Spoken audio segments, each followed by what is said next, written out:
Hey, can I ask you something? What? What's forget about it? What is that?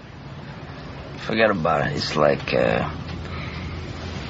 if you agree with someone, you know, like Raquel Welch is one great piece of ass, forget about it. But then, if you disagree, like a Lincoln is better than a Cadillac, forget about it. You know? But then, it's also like if something is the greatest thing in the world, like Minguero's peppers, forget about it, you know? But it's also like saying go to hell, too. Like, you know, like, hey, Paulie, you got a 1-inch pecker, and Paulie says, forget about it. Forget about it. Paulie, forget about it. Sometimes it just means forget about it. All right. Thank you very much. I got it. Let me tell you something. I don't get this bow for lefty. What? Forget about it? Fucking forget about it.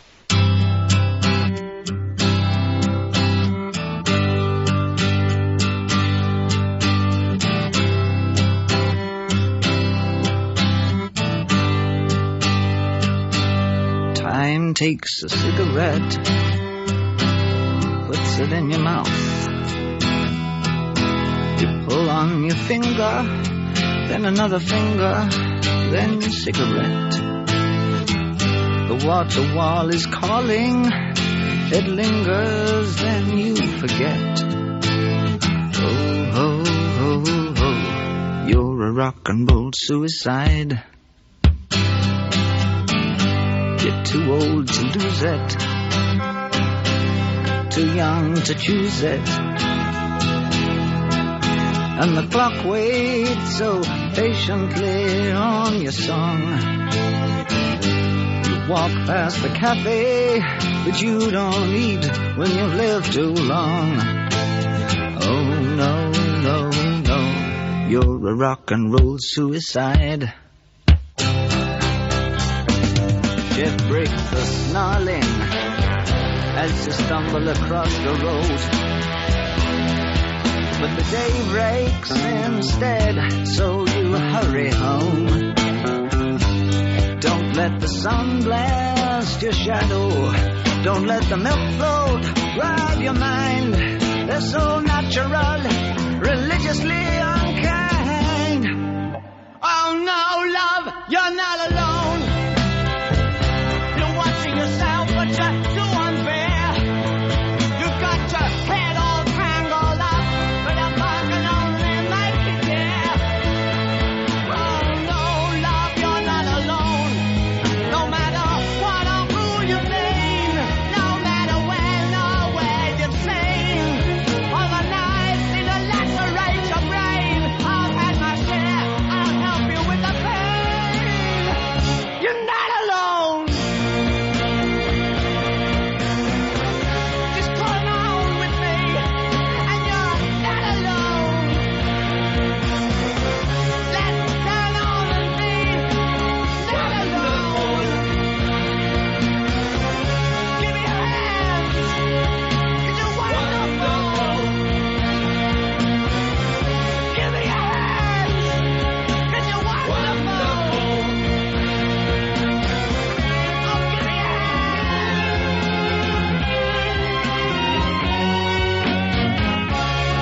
Yeah, it's the Ron and Fez show. 60 years old today. David Bowie, the Thin White Duke, 60 years old today. And from what I understand, another new album coming out there, Earl? He's working on it now? Working on new material as we speak. Unbelievable. You know, I like this, these guys showing us how to get older. You know, guys used to get a little past 40, they'd drop over, they'd quit it, they'd stop having hot chicks. No, not those guys from the 60s. They just don't give a shit. They just keep pumping it out. All right, it is the Ron and Fez show, 866-RON-0-FEZ, 866-RON-0-FEZ. I'm Ron, there's Fez. Hiya, buddies. Welcome to Monday on the Ron and Fez show. Earl, we're going to be doing all Bowie bumpers today. Cool. It's Bowie bumper day. I don't want you to pick them out. And make me happy with it. I don't want you picking out the NEW, you know, just fucking going from changes, you know, from to fame, okay? This isn't NEW. Oh, we'll definitely change it up and make it cool. Really cool. Yeah, finally. That would be a first. All right, big football weekend, and what a football weekend it was.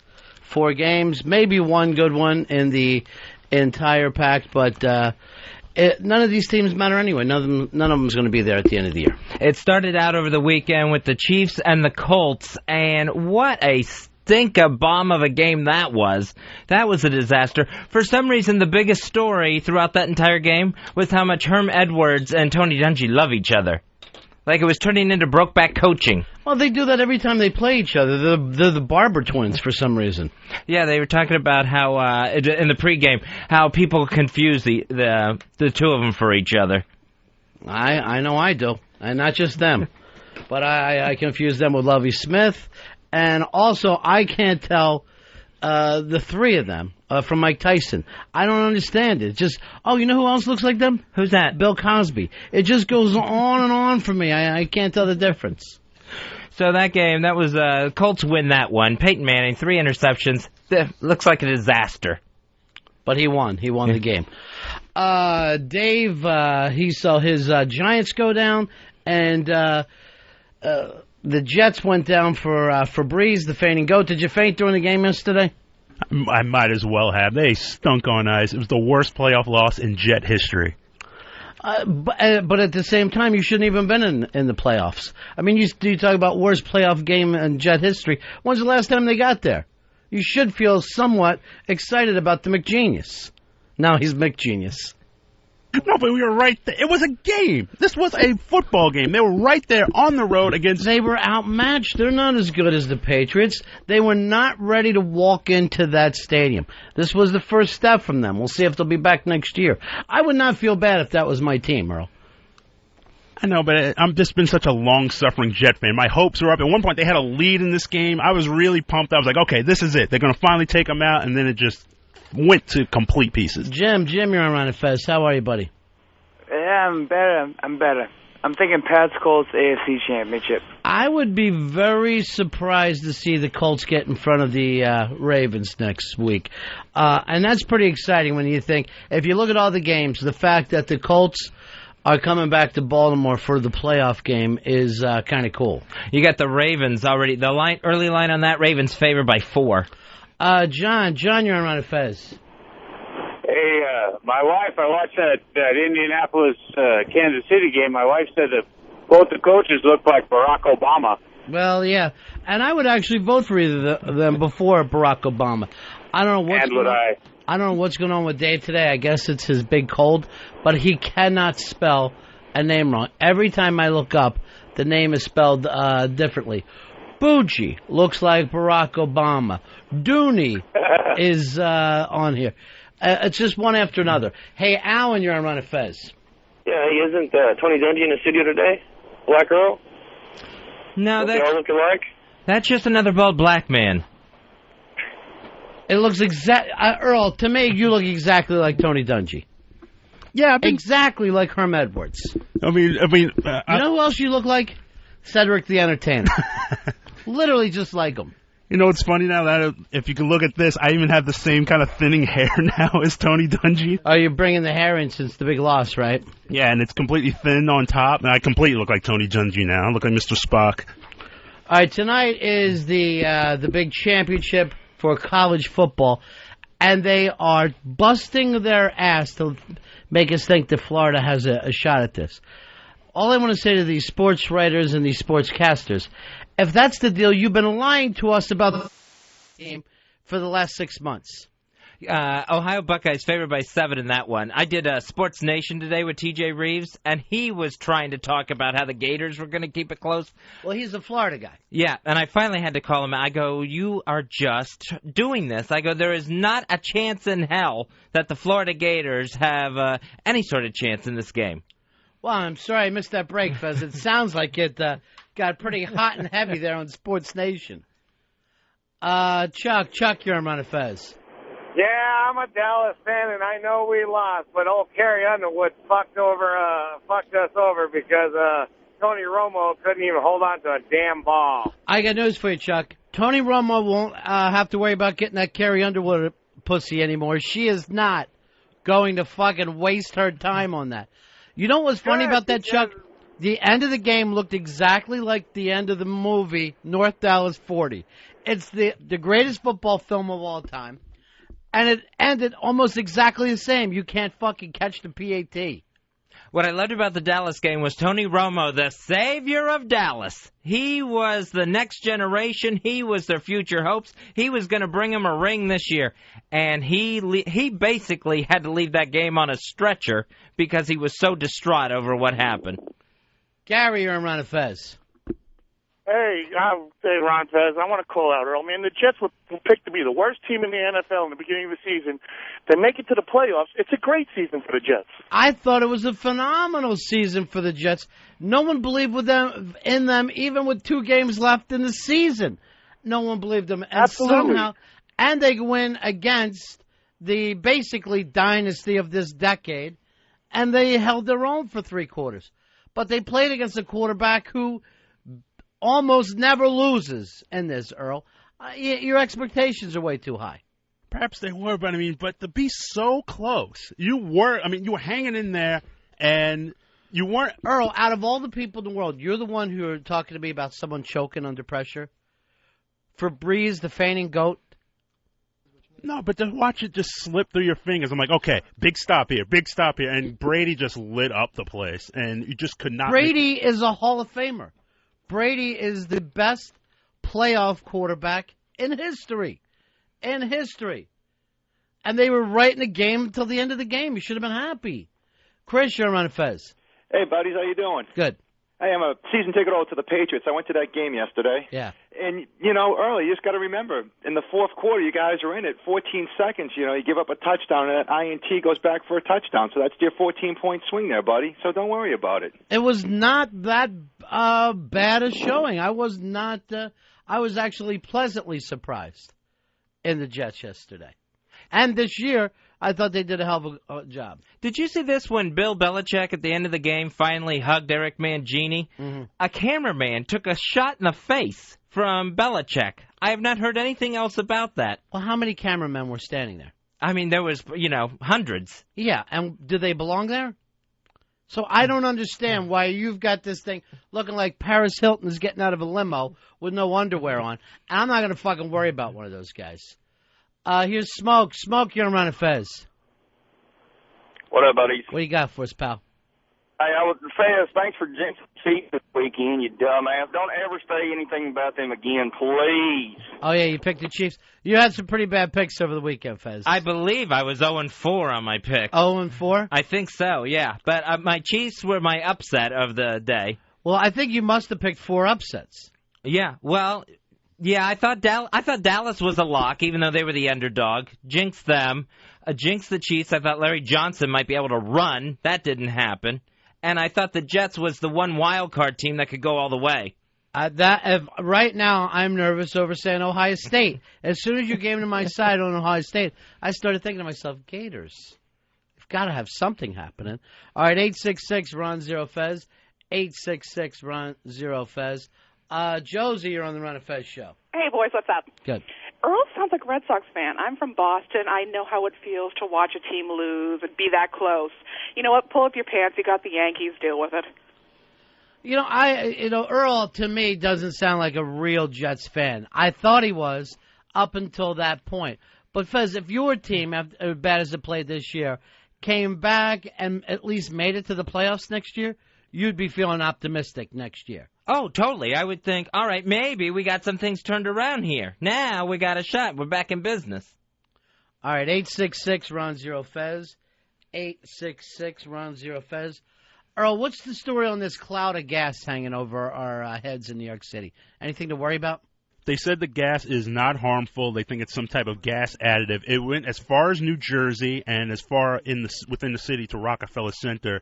They're still investigating, but they said there was no signs of terrorism and no... Where could it come from? They're still investigating where this thing is coming from, but they said it's not dangerous, and it reached, I think, as far south as, like, Jersey City and as far within the city as Rockefeller Center, and they said it was at its worst on, like, 34th and 8th, where you could noticeably smell it. Fortunately, Rockefeller Center has that giant pine tree air freshener to try to clean up the gas smell. That's a little spooky thing to hear first thing in the morning. There's a giant cloud of gas hanging over the over Manhattan. Yeah, I mean, but again, the Department of Homeland Security said everything is fine. It was nothing dangerous. They just think it's some type of gas additive. It's an additive that will help you smell gas in the event that there's a gas leak. But they're still trying to find the source of the leak. They know where it's coming from. They know exactly where it's coming from. I mean, how many places could dump that much gas into the atmosphere? There can't be that many. I like the fact that the gas smell stopped when it got to the smell of New Jersey. David, you're on Ron and Fez. Hey, what's up, guys? Hey. I have a radio psychic as to what the smell is. I think it's all because this weekend was so warm. All the little microbes in the city and in the bowels of the city. That's what we're smelling. Is their farts essentially. Well, I'll tell you this, and I'm not the biggest guy to fall for the Al Gore gimmick, but 70 degrees in Central Park over the weekend. I go on Saturday thinking, hey, it's a beautiful day. I'll head over to the park. Maybe it'll be the last day for a while. The entire city thought the same thing at the same time. It was more packed than I've ever seen it. But I'm walking by. Flowers are blooming. Flowers are literally blooming in the middle of January there. Something is fucking whacked. If we're this hot in January, I can imagine what this global warming. We're going to be a desert by the time we get to June or July. Thank you, Sky is Falling Guy. The interesting thing is, like, if we start and find ourselves 25 degrees, 30 degrees colder in the winter, that would be the funny thing, where suddenly we're flipping over and becoming Australia. Ron and Fez Show, 866-RON-0-FEZ, 866-RON-0-FEZ. The weird part was, like, noticing, like, there were flies out. I'm swatting bees. I'm swatting insects. It might as well have been the middle of the summer. I'm like, wait a minute, this is first week of January. What happens to all those things, too? I mean, does that mean that the flowers aren't going to come out in the spring and we're not going to have mosquitoes and bees in the spring? Because they're going to die in between now and then. Something's fucking wacky going down. Tim, you're on the Ron and Fez Show. Go ahead, Tim. Yes. Hey, guys. Hey, pal. Ron Fez. Hey, do you guys know that they were saying on the radio that Bush is going to have an announcement at 9 tonight? I don't know if they're going to interrupt the game or not. Well, the game starts at, 8 o'clock tonight? Yeah, game starts at 8 o'clock. That's the kickoff. Now, they're saying that he's going to come on and make a speech? Yeah, he has some public thing I was hearing on the news earlier at 9 o'clock. Not going to happen. Bush is too much of a sports fan to be able to fucking sit there. His approval ratings will drop even lower if he does anything that stupid. I know he was supposed to talk sometime this week, but I had no idea it was during the national championship game. I never heard that part of it. David, you're on the Ron and Fez Show. How you doing? Good, pal. I have to tell you, I don't believe that this global warming comment is crap. I am not a supporter. I am not a fanatic. But I will tell you that what's going on in our atmosphere is devastating. It's not for just my children, but for everybody else. If they have any questions, take a look what's going on with all the glaciers. They're disappearing. Seas are disappearing that are inland seas. And I'm not just talking about the comments that are mentioned on the Al Gore movie. But it's important that we all pay attention to these things because it's affecting everyone around the world. And unfortunately, a good third of all the problems are started in our country. You're a funny guy, David. You really get me off to a good Monday. So we're all going to die, huh? No, it's not a matter we're all going to die. We're affecting our world and our atmosphere. I built a little spaceship, but I can only put my small child in it. And I'm going to shoot him into another planet. I hope it's me. Here's Mike. Mike, you're on Ron and Fez. What's up, buddy? Yeah. Yeah, I was out over the weekend. I saw geese flying back from the south. No, I fucking believe it. I would not be surprised to see reptiles take over. Reptiles will be taking over North America, and there's nothing we can do about it. You're going to have to be a lizard to live in this country. Fortunately for us, no AC in this building today, right, Earl? Yeah, they're working on it pretty much as we speak, but there was no AC at all during the weekend at all, and when I walked in this morning, it was like a sauna. It's still like a sauna. I don't know where you've moved somehow, but it's hot as hell in here. Put Al Gore on office warming. Brian, you're on Ron and Fez. Hey, Ronnie. Yeah. Hey, Bush's speech is on Wednesday night, not tonight. I figured if some president out there didn't follow sports at all, I could see him fucking up and making a mistake like that. But there's no way that Bush was going to interrupt that game. People would have had such hate for him. That would happen like if Ralph Nader was president or like Dennis Kucinich ended up getting elected. Yeah, one of those Democrats, Fez? One of those wimps. 866-RON-0-FEZ, 866-RON-0-FEZ.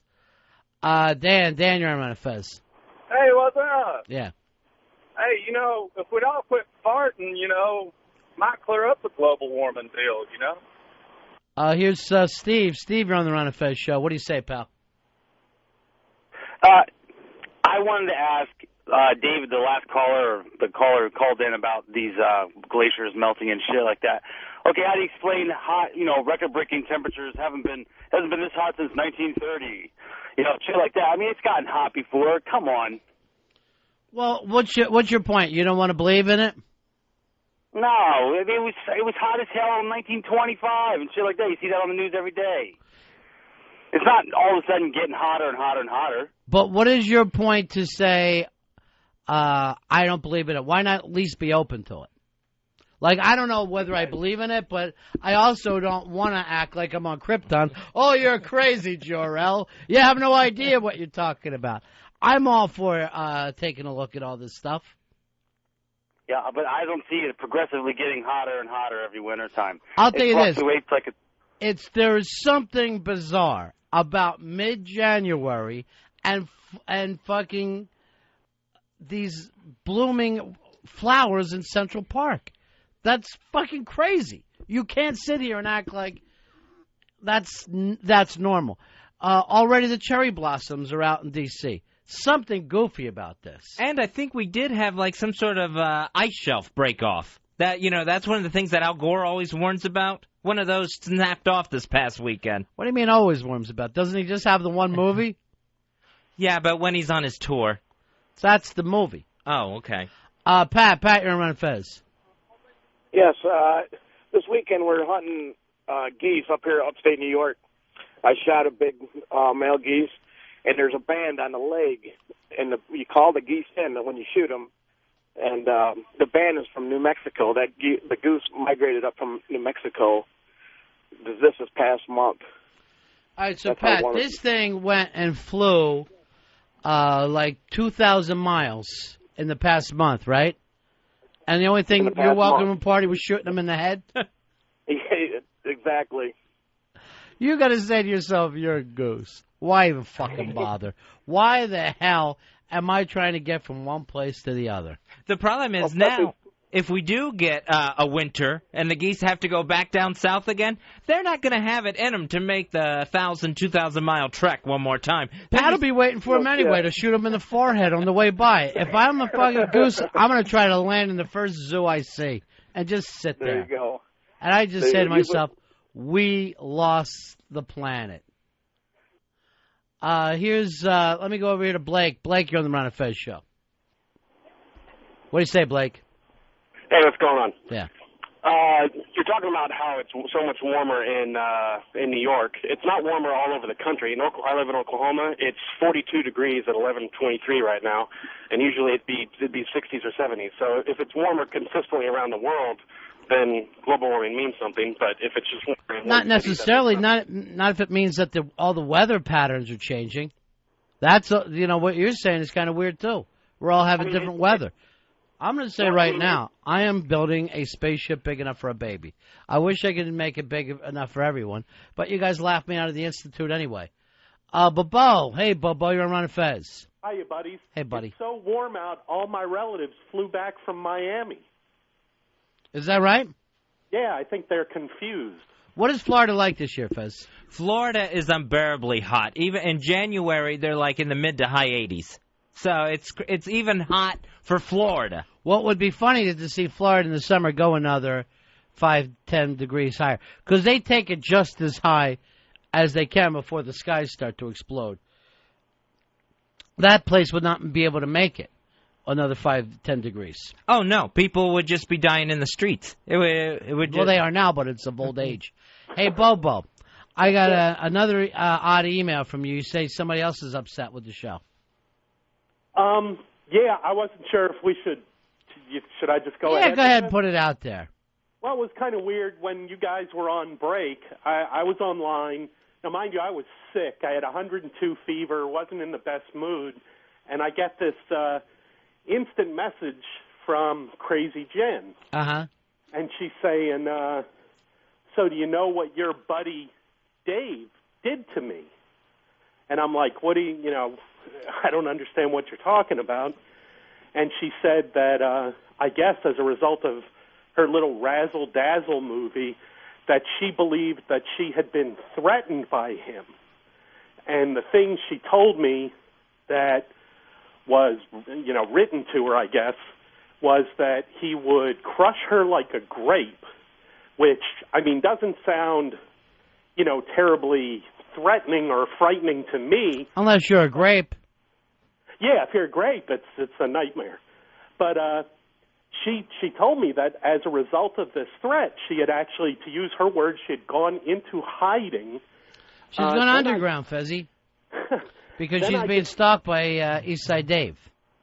And I discovered that she had changed her MySpace page, like started over, changed her name, and actually made reference in a blog she had on there to having what she called an online scare.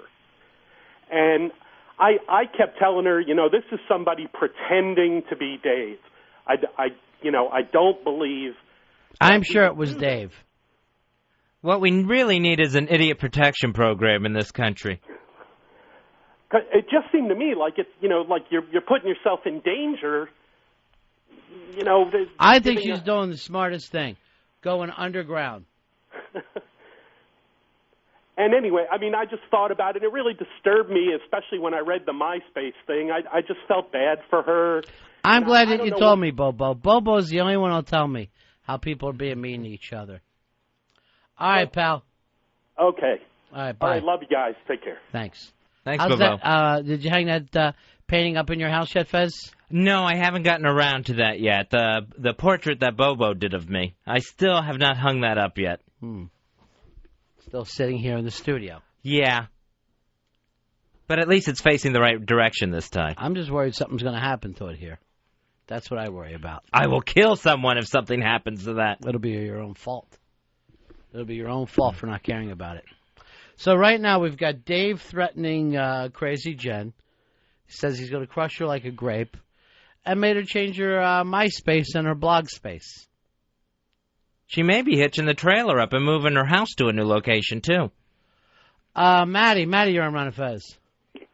Hey, Ronnie, how are you doing, brother? Hey, boys, how are you? Hey, I Cool. just want to agree with you, Ronnie, on that one caller you said before about, things are changing and they're different. Mm-hmm. I'm down here on the Mexican border, and it's 38 degrees, and it's 10:30 in the morning on the Mexican border, bro. How would it normally be?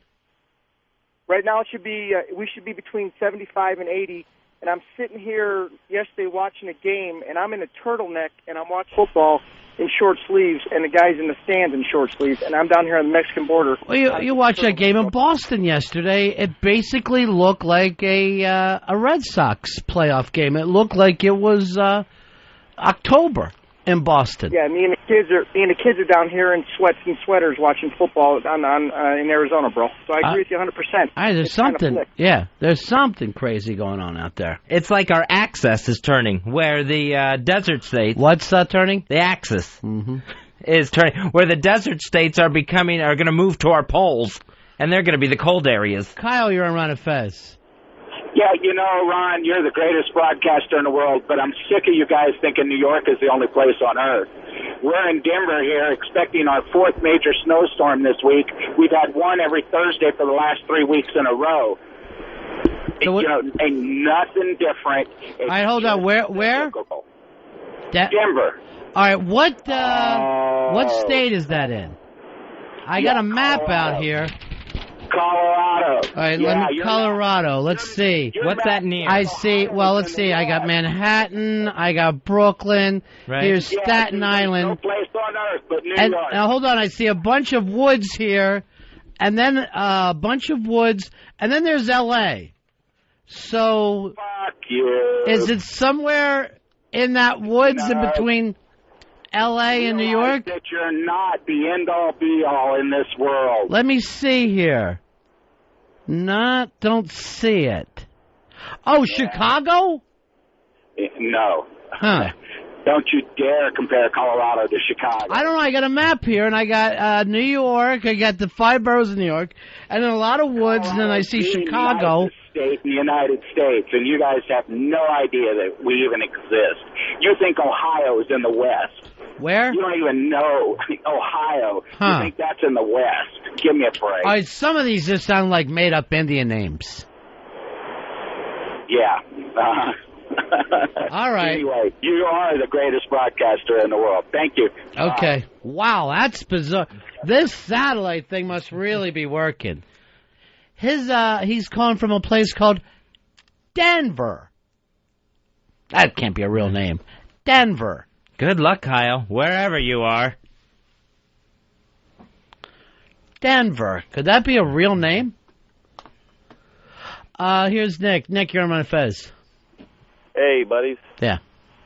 Hey, that caller just called a little bit ago. I'm right on the Mexican border as well, and it hasn't snowed here since like 19. And some astronomer or whatever the hell said that it's going to snow this week down here. It's about, like they said, like 30-something degrees, and it's usually like the 80s right now. Now, how's the astronomer? He's looking out into space, and then he figures out it's going to snow there. Whatever the fuck those guys are, the weatherman. All right, where are you calling from? I'm fucking right on the border of Mexico and Arizona. All right, so you're in Denver also. Okay, Yeah, exactly. Fez, we're picking up some listeners now. That's great. And I've also noticed this. When anyone wants to make a comparison about the global warming, 1920, 1919 seems to be the year to use in their calls, where it's like, it hasn't snowed here since 1920. It's very odd how that number keeps getting picked out. I guess Denver is in North Jersey.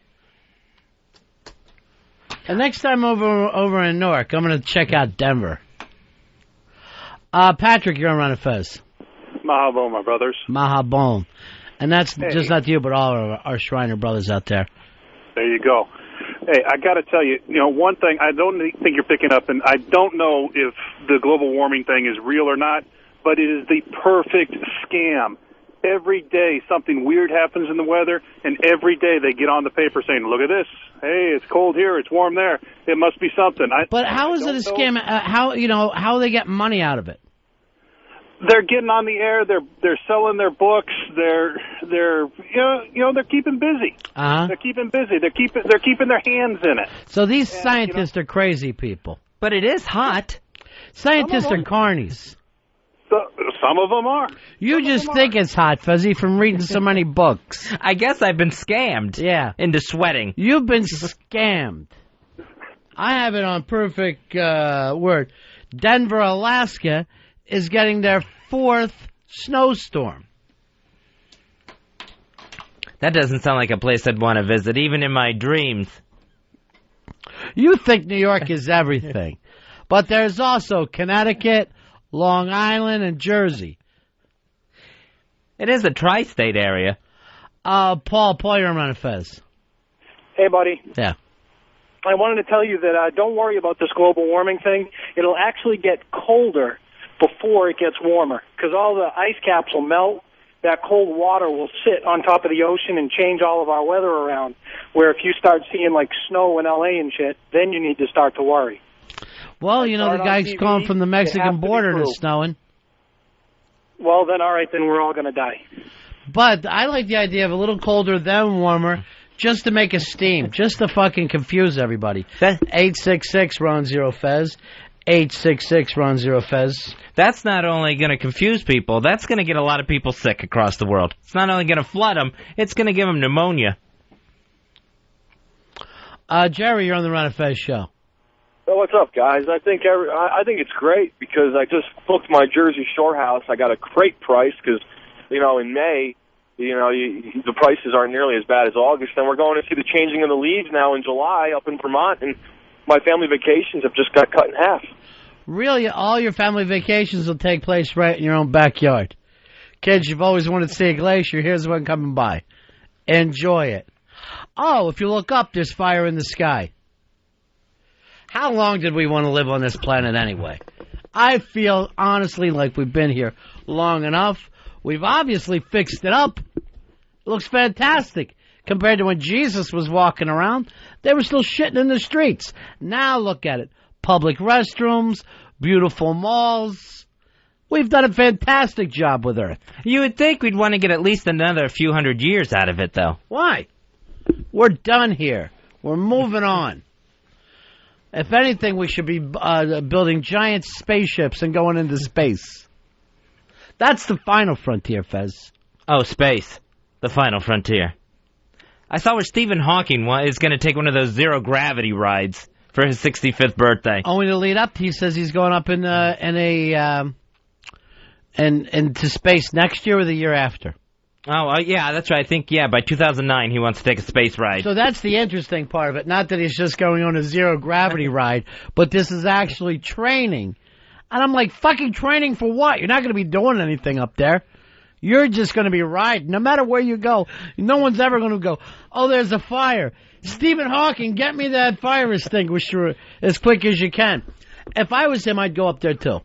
Oh, I would never go. You're Stephen Hawking. What could be worse? Blowing up on a launch pad would be the best day you've had in, like, fucking 3 decades. The problem with him is when he takes a zero-gravity ride, you start to float in the cargo bay of that plane or whatever. Yeah. Then his chair is going to come slamming down. It's not like he's just going to come softly in. His whole chair's going to drop when they hit gravity again. I wonder if they'll buckle him in, Fez. I think they might buckle him in a little bit. I bet when he hits that zero gravity, just to have the head weight off him is going to feel fantastic. His head will be floating around like a balloon. This is such a waste of time and money for him. If he's buckled in, he's not going to feel the weightlessness unless he sees his glasses floating off his head. Yeah, the only reason to go into space, Fez, is to feel weightlessness. Other than that, it's a total waste of time. Hey, Chris, you're on Ron and Fez. Hey, what's going on? Yeah. There's been like reports that, I don't think global warming exists.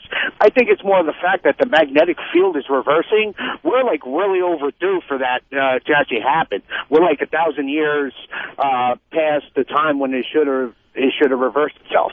What happens then?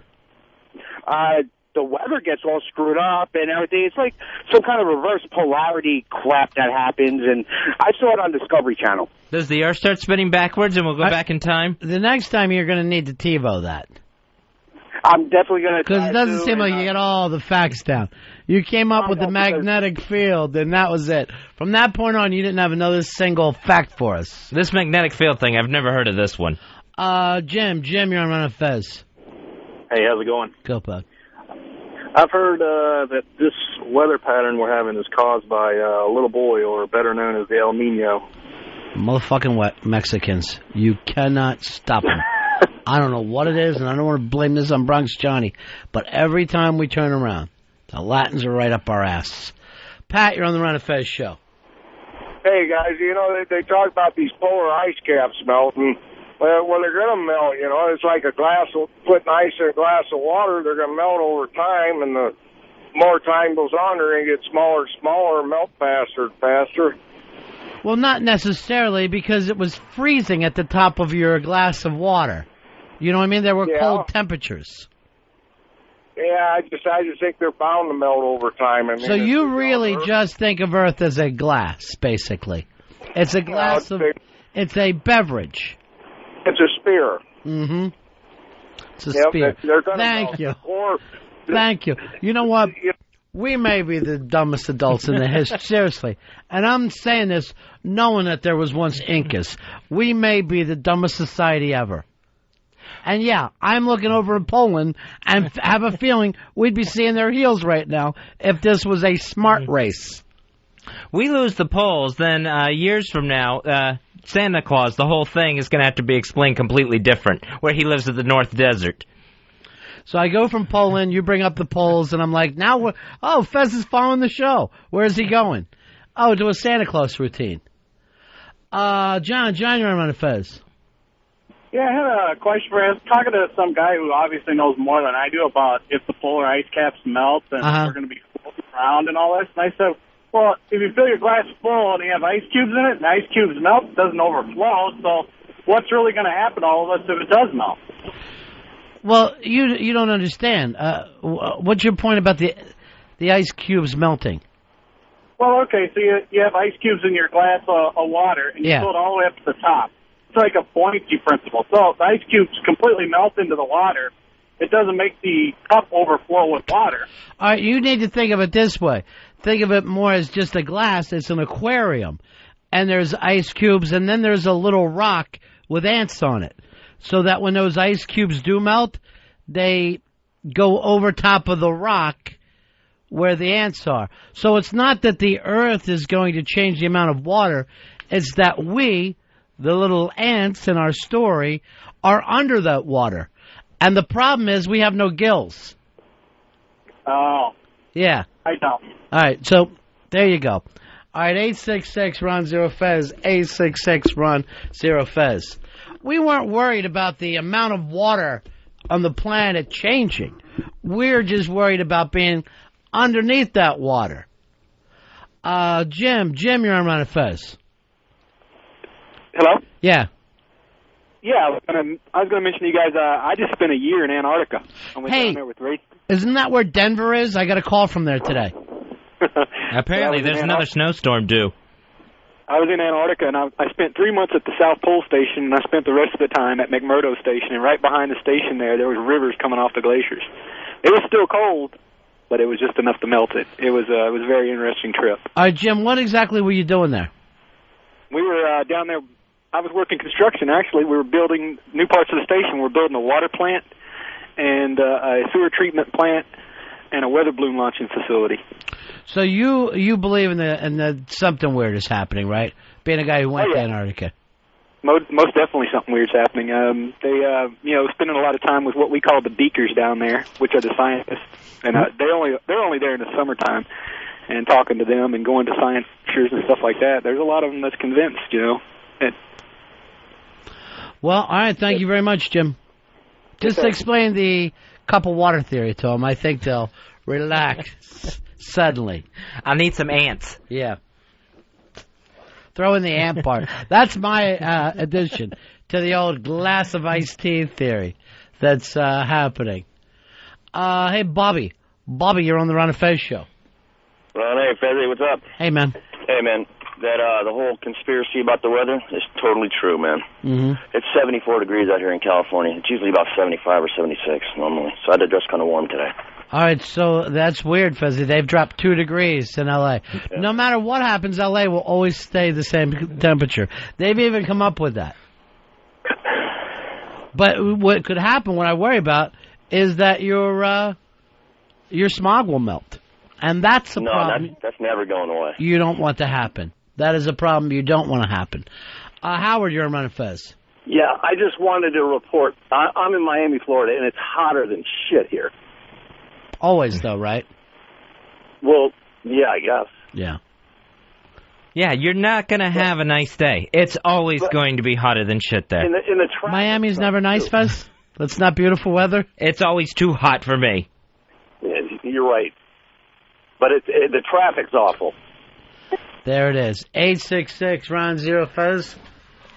866-RON-0-FEZ. Let's take a break right off the bat here, Earl. Well, let's, try to keep it together today. Yeah, we'll definitely keep it together. Thank you, buddy. Appreciate it. Ron and Fez Show. Ronnie. Fezzy. The Ron and Fez Show. XM 202. Ron and Fez. XM 202.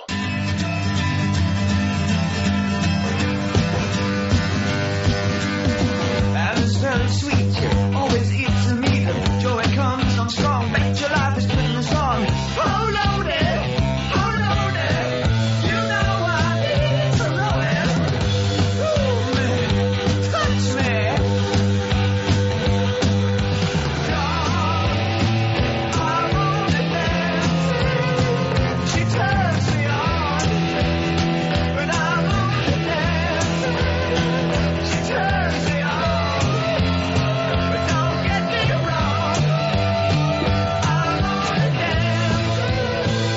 Bowie's birthday today. 60 years old. It's got to be big in your community, huh, Fez? Oh, yeah, that's like a national holiday there. Sure. That's music lovers, that is. That community. The music lovers who take each other up the can. There you go.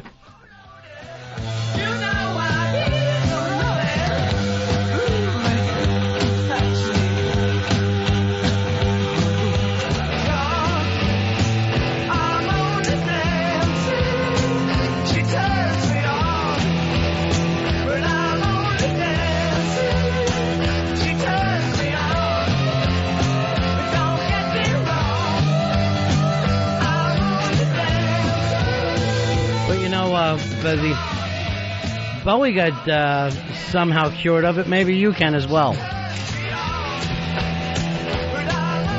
I don't know if a giant black supermodel is the answer for me. That ain't a bad answer. Even if you ain't into black chicks, you're like, I don't know. Bowie's onto something with this one.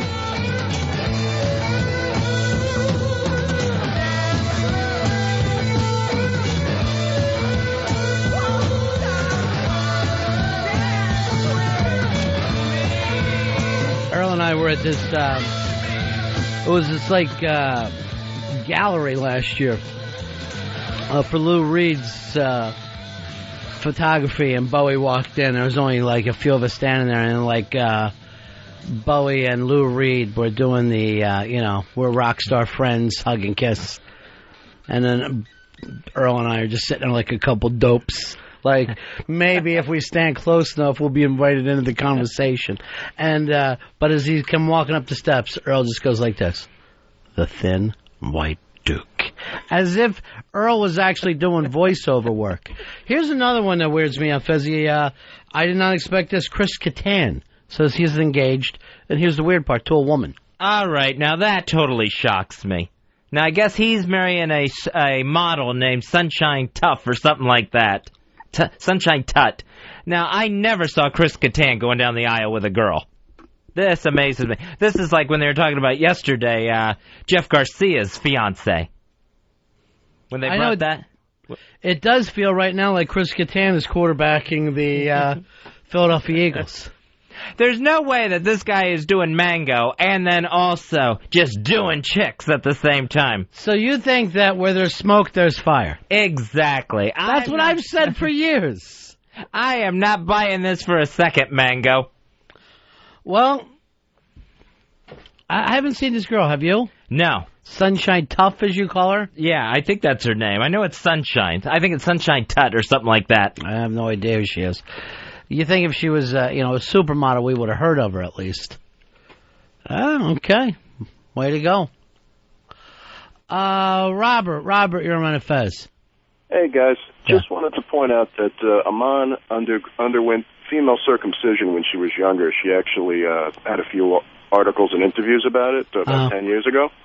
So if you're going to find that special black supermodel for Fez, she's got to be very, very special, if you know what I mean. She's like African, Amon? Yeah, she's from East Africa, where they do that kind of thing. Earl, is this a true story? Yeah. Yeah, she's told, about circumcisions and mutilations that go on in Africa. She was But she had it done? She was if she wanted to call it that, a victim, yes. So she cannot have an orgasm? She might have an orgasm, but you'd really have to work on her. So you'd have to be a real He-Man like Fez. All right, peace. I had no idea that. All right, Ronnie, here's a picture of Chris Kattan's fiancée, Sunshine Tut, the model. Looks just like Chris Kattan. He's marrying himself. Like, Chris Kattan's pretty good-looking, Fez. Because Sunshine Tut looks okay. We'll see how long. This is something that's been arranged by his agent or something like that. Yesterday during the football games. First, Fezzy, we got a little info, a little spy report coming in. Spy report. On Chris Kattan's chick. Dan, you're on Fez. Hey, I got some info on that Sunshine Tut girl. Yeah. She was one of the, those magazines, FHM, Maxim, one of those. She was a finalist for the top 4 of the hottest girls in the country. She is pretty damn hot. I see this picture. the one that Fez threw up, and it's not bad. I didn't know this either. Speaking of marriage, I didn't know Tom Coughlin, the Giants coach, his daughter is married to one of the players, Chris Snee. The offensive lineman, who looks like he's 380, the son-in-law of Tom Coughlin. He was the guy that had 2 penalties back-to-back where they ended up being like a 3rd and 30. Yeah, they were basically on the 20. The Schnee, the coach's son-in-law, puts them back to the 50. All right, what time is it right now, East Coast, Fez? East Coast, it is 12:54, I think. And Tom Coughlin still has a job. This is amazing to me. What the hell is going on? I am Katie Coughlin Schnee. Don't mess with me. John, you're on Ron and Fez. Yeah, Fezzy, what's your problem? You sound like you might be a little jealous of Sunshine there. Do you have a crush on Chris Kattan, buddy? I do not have a crush on Mango, but I am just telling you the truth here. That this is fake. This is all a ruse. So what is Chris Kattan then, in your opinion? Chris Kattan has heard these rumors all the time. Mm-hmm. Chris Kattan is gay, and he's looking to marry someone that's going to take these rumors away. Dan, you're on Ron and Fez. Hey, if Tom Cruise is queer and get married, why can't Chris Kattan? Well, I guess he's allowed to get married, I'm sure, but I just don't think that you're fooling anybody with this Chris Kattan. Hey, you know what really weirds me out now is I don't know whether it's a new commercial, because normally I TiVo, so I only see commercials during sporting events. But they were running the grandma and grandpa where grandpa took a dick pill, and then suddenly all the children come over, like, unexpectedly, he's about to take her upstairs. And which one is this? It's Cialis, I think. All right, Cialis. And then he's stuck with kids hanging around, and he's got to hold his heart on until they leave. But I'm like, Granddad is now walking around with a hard cock in front of these children who did not think to call first. I think these are new, because I remember Cialis commercials before, and I don't remember them being that blunt, where Grandma's getting hauled upstairs like she's a cave woman clunked over the head. Well, I would point this out to everyone, too. And I don't know why they act like when you take a dick pill, it's all about romance. And, like, oh, now it's that time to have a special time with Grandma. But if you've been married for 50 years, you're not taking a fucking Cialis to bang her.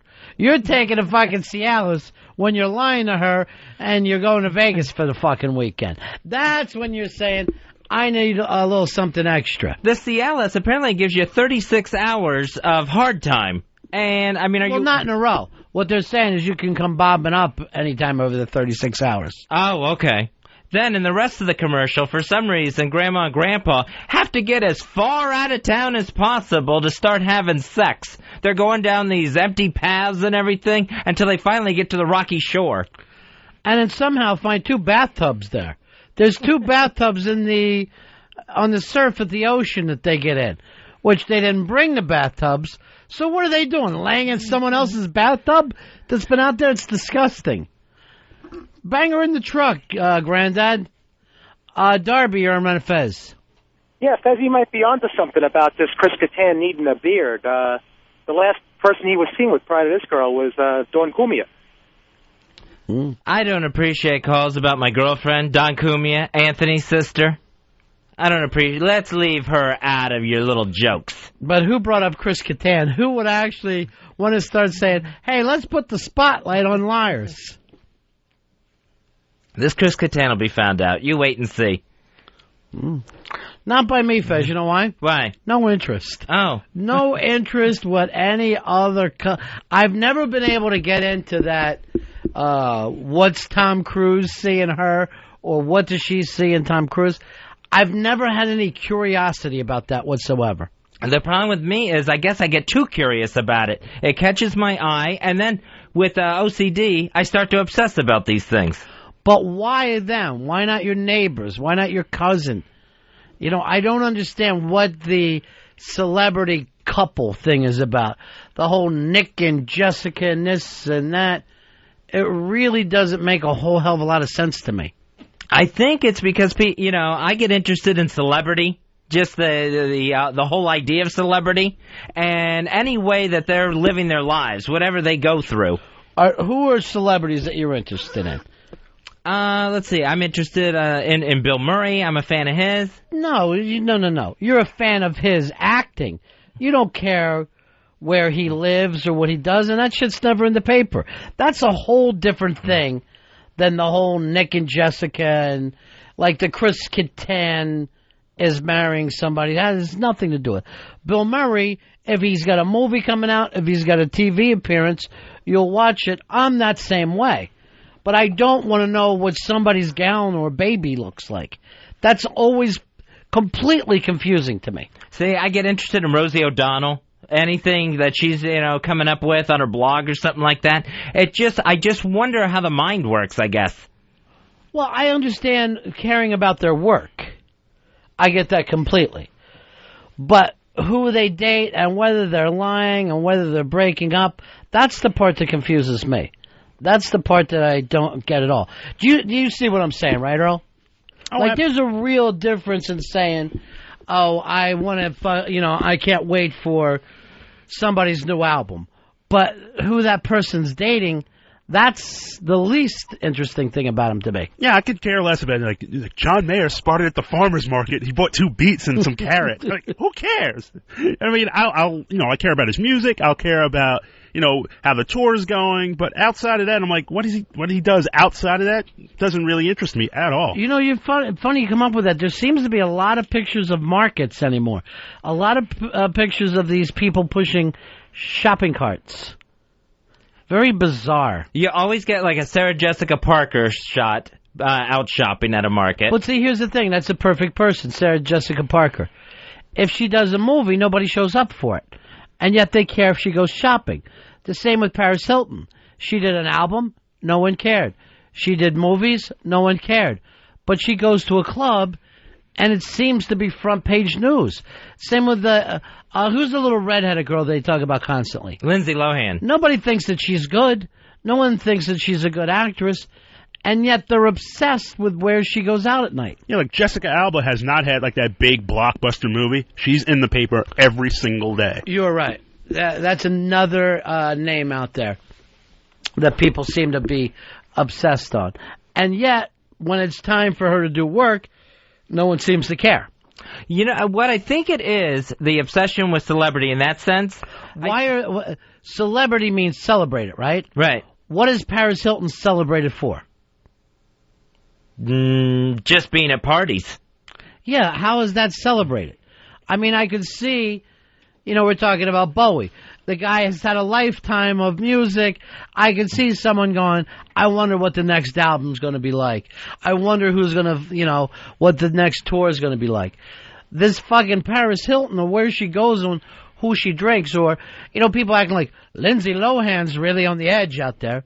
She's how old, 20? Yeah. What fucking 20-year-old chick isn't on the fucking edge in this country? She looks exactly as whacked as anyone in the Girls Gone Wild things. See, it's a bad human emotion. I don't even know what emotion to call it. I'll include myself in it. It's like we see these people that we don't care for, and the more bad tabloid stuff we see about them, the more we eat it up. You don't care for them because you've been told not to care for them or like them or whatever. Do you see what I'm saying? Yeah. There's no reason that some of these people made it at all. So the whole thing is manipulation from beginning to end. Russ, Ron and Fez. Yeah, my girlfriend has these tabloids and all that crap, and they got a section in them. Stars are just like us. Uh-huh. And all it is a bunch of pictures of them tying their fucking shoes or grocery shopping. It's like the stupidest shit I've ever seen. Yeah, I think they try to make them, they try to catch them looking shitty. You know what I mean? Like somebody that doesn't have their makeup on or their hair done. But again, I don't understand it. They always have that one section in some of these tabloids of them at the beach. Let's say, like John Travolta with his gut hanging out. Or, right. If just trying to find the most uncomfortable, most making making every piece of cellulite stick out. It used to be only chicks would care about this. And now it's like fucking dudes care about it. And then a lot of times, It'll be people, like if you're watching, I don't know what they are, like Entertainment Tonight or whatever those shows are. These guys are like 50, and they're talking about people that are 18 and who they're dating. You would be considered a sick fucking man in real life if you're watching across the street and showed any interest in what the 20-year-old girl was dating. You would be considered a lunatic. Terry, you're on Ron and Fez. Hey, Earl said a while ago, just hasn't been any blockbusters. What about Fantastic Four? I thought that was a disappointment. Yeah, but it's still a blockbuster. No, I think you've got to actually make big money to be a blockbuster. It did marginal business, and the sequel, this is how bad the sequel's going to be. The main character is not even one of the Fantastic Four. It's the Silver Surfer. Actually, that one might be one that I might go to. The Silver Surfer. The trailer's out for that. It looks pretty good. Does it really? The Silver Surfer part of it, those effects. Speaking of effects and all, you see Ben Stiller's got a gigantic hit with that... It won't go away that, for some reason, skeletons turn real in the museum. Night at the Museum, number 1 at the box office, 3rd time in a row. It's now got a grand total of $164 million that it's made. Unbelievable. And you saw it, right? Yeah. Ridiculous movie? Absolutely beyond ridiculous. I thought it was really, really bad. And even... little kids must like it, right? I guess so, but I thought it was even bad on that level. Yeah. Like, I didn't see where it was interesting enough to keep the kid. Did you go with a little kid? I took my nephew. He's 18. That's not too little. No, that's not a little kid. That's uncomfortable night. 2 men having an uncomfortable night. Kurt, you're on Ron and Fez. I was just calling to say the reason we're all so fascinated with these celebrities is because we're all jealous. We want to see somebody else doing better than us fail. Yeah, I think there is a certain amount of that. There's got to be, the whole thing might go back to the whole high school thing where certain kids were paid attention to and then talked about, and then you wanted to see, like, I don't know, the big jock break up with the cheerleader. I think that's plenty to do with it. Yeah, because it is, when you watch the celebrities in the tabloids, you root for them to fail. You root for them to have that breakdown. But why? Yeah, it's a sick thing. No, I mean, why you personally? Why do you want to see other people fail or, I don't know, whatever the fuck it is, or succeed or anything? Why not just focus on what they do for a living? Maybe it's. I don't think it's a jealousy thing with me, but it is a thing where it's like maybe I feel superior if I see people having worse problems than me. That's impossible. That's impossible right now, Ghost Boy. You have a house full of ghosts. You know what I just noticed right now? The length of your hair and the beard and the coloring. You're going for a Brett Favre look for the first time ever. It looks like almost the exact same as Brett Favre right there. It's my hair is growing in at all different levels. I may have to have Earl take down the sides again to try to get it even with the top. Now, Earl's the one who screwed that up in the first place. This was, out of all the great haircuts you've given Earl, the worst ever this time. I'm still trying to fix this one. But if you, instead of being bald, Fez, or letting it grow in, that might be the length for you. That you just get the razor and you put it on like about an inch, or maybe even about 3/4 or a half where you are right now. About the same as you would do your beard. Take the headphones off. Let me take a look. There you go. Take sideways, move. Yeah, that's not bad for you. It kind of looks like right stuff. I had my beard trimmer out over the weekend, and I'm like, I'm going to try to even out my head, and I'm like, this is ridiculous. Do not even try to do this yourself in the mirror. Josh, you're on Ron and Fez. Hey, boys. Yeah. Hey, I was just going to say, when celebrities fail, that seems like when everyone's most interested, like Danny Bonaducci and, Tom Sizemore. Well, what I love about Danny Bonaducci is he seems to be faking his failure in front of everyone, where he puts a season together of okay, then failure, and then redemption, and we all watch along or whatever, and the whole thing seems to be a gimmick. Yeah, and he enjoys it as much as anyone watching it. He enjoys getting to play that person that is going to go over the edge. What he enjoys is being on fucking TV. Nothing else thrills him besides being in that little box. Jason, you're on Ron and Fez. Hey, what's going on, buddy? Hey, buddy. I like to see him disintegrate and fall, just because life they seem like they live on TV that we see, but when they do fall, it makes me feel better about my own shitty life. So seeing someone else fail makes you feel better. Yeah, it makes me feel, a little, human like the rest of everybody. Now you know what it's like for everyone else to live like that. That's got to be the best karma out there, to really hope for bad things to happen to other people. Yeah, it's a sick human feeling, and I know I have it because I get caught up in these stories. I watch these things. Who are you obsessed with right now? Right now, I'm obsessed with Lindsay Lohan, that she went into the hospital again to have her appendix out, because I immediately, with my sick mind, think that it's not appendix, it's more rehab. Britney Spears, with her gigantic bloated pictures from New Year's Eve, that she's just in a tailspin. So yeah, those are the two right now that are in the forefront of my mind. See, both of those that you told me, I had no idea. No idea about the appendix out or bad New Year's Eve pictures. Earl, were you up to date on any of this? I only saw like the one bloated Britney picture because it was on the front page of the Post where they're just explaining how far she sunk, and she was wandering out of this restaurant saying, just mumbling, I really like me. But outside of that, I'm just like... What restaurant? I'm not sure what was the name of the restaurant, but they said she was just wandering the streets, like just babbling incoherently. She looks awful, and this whole deal.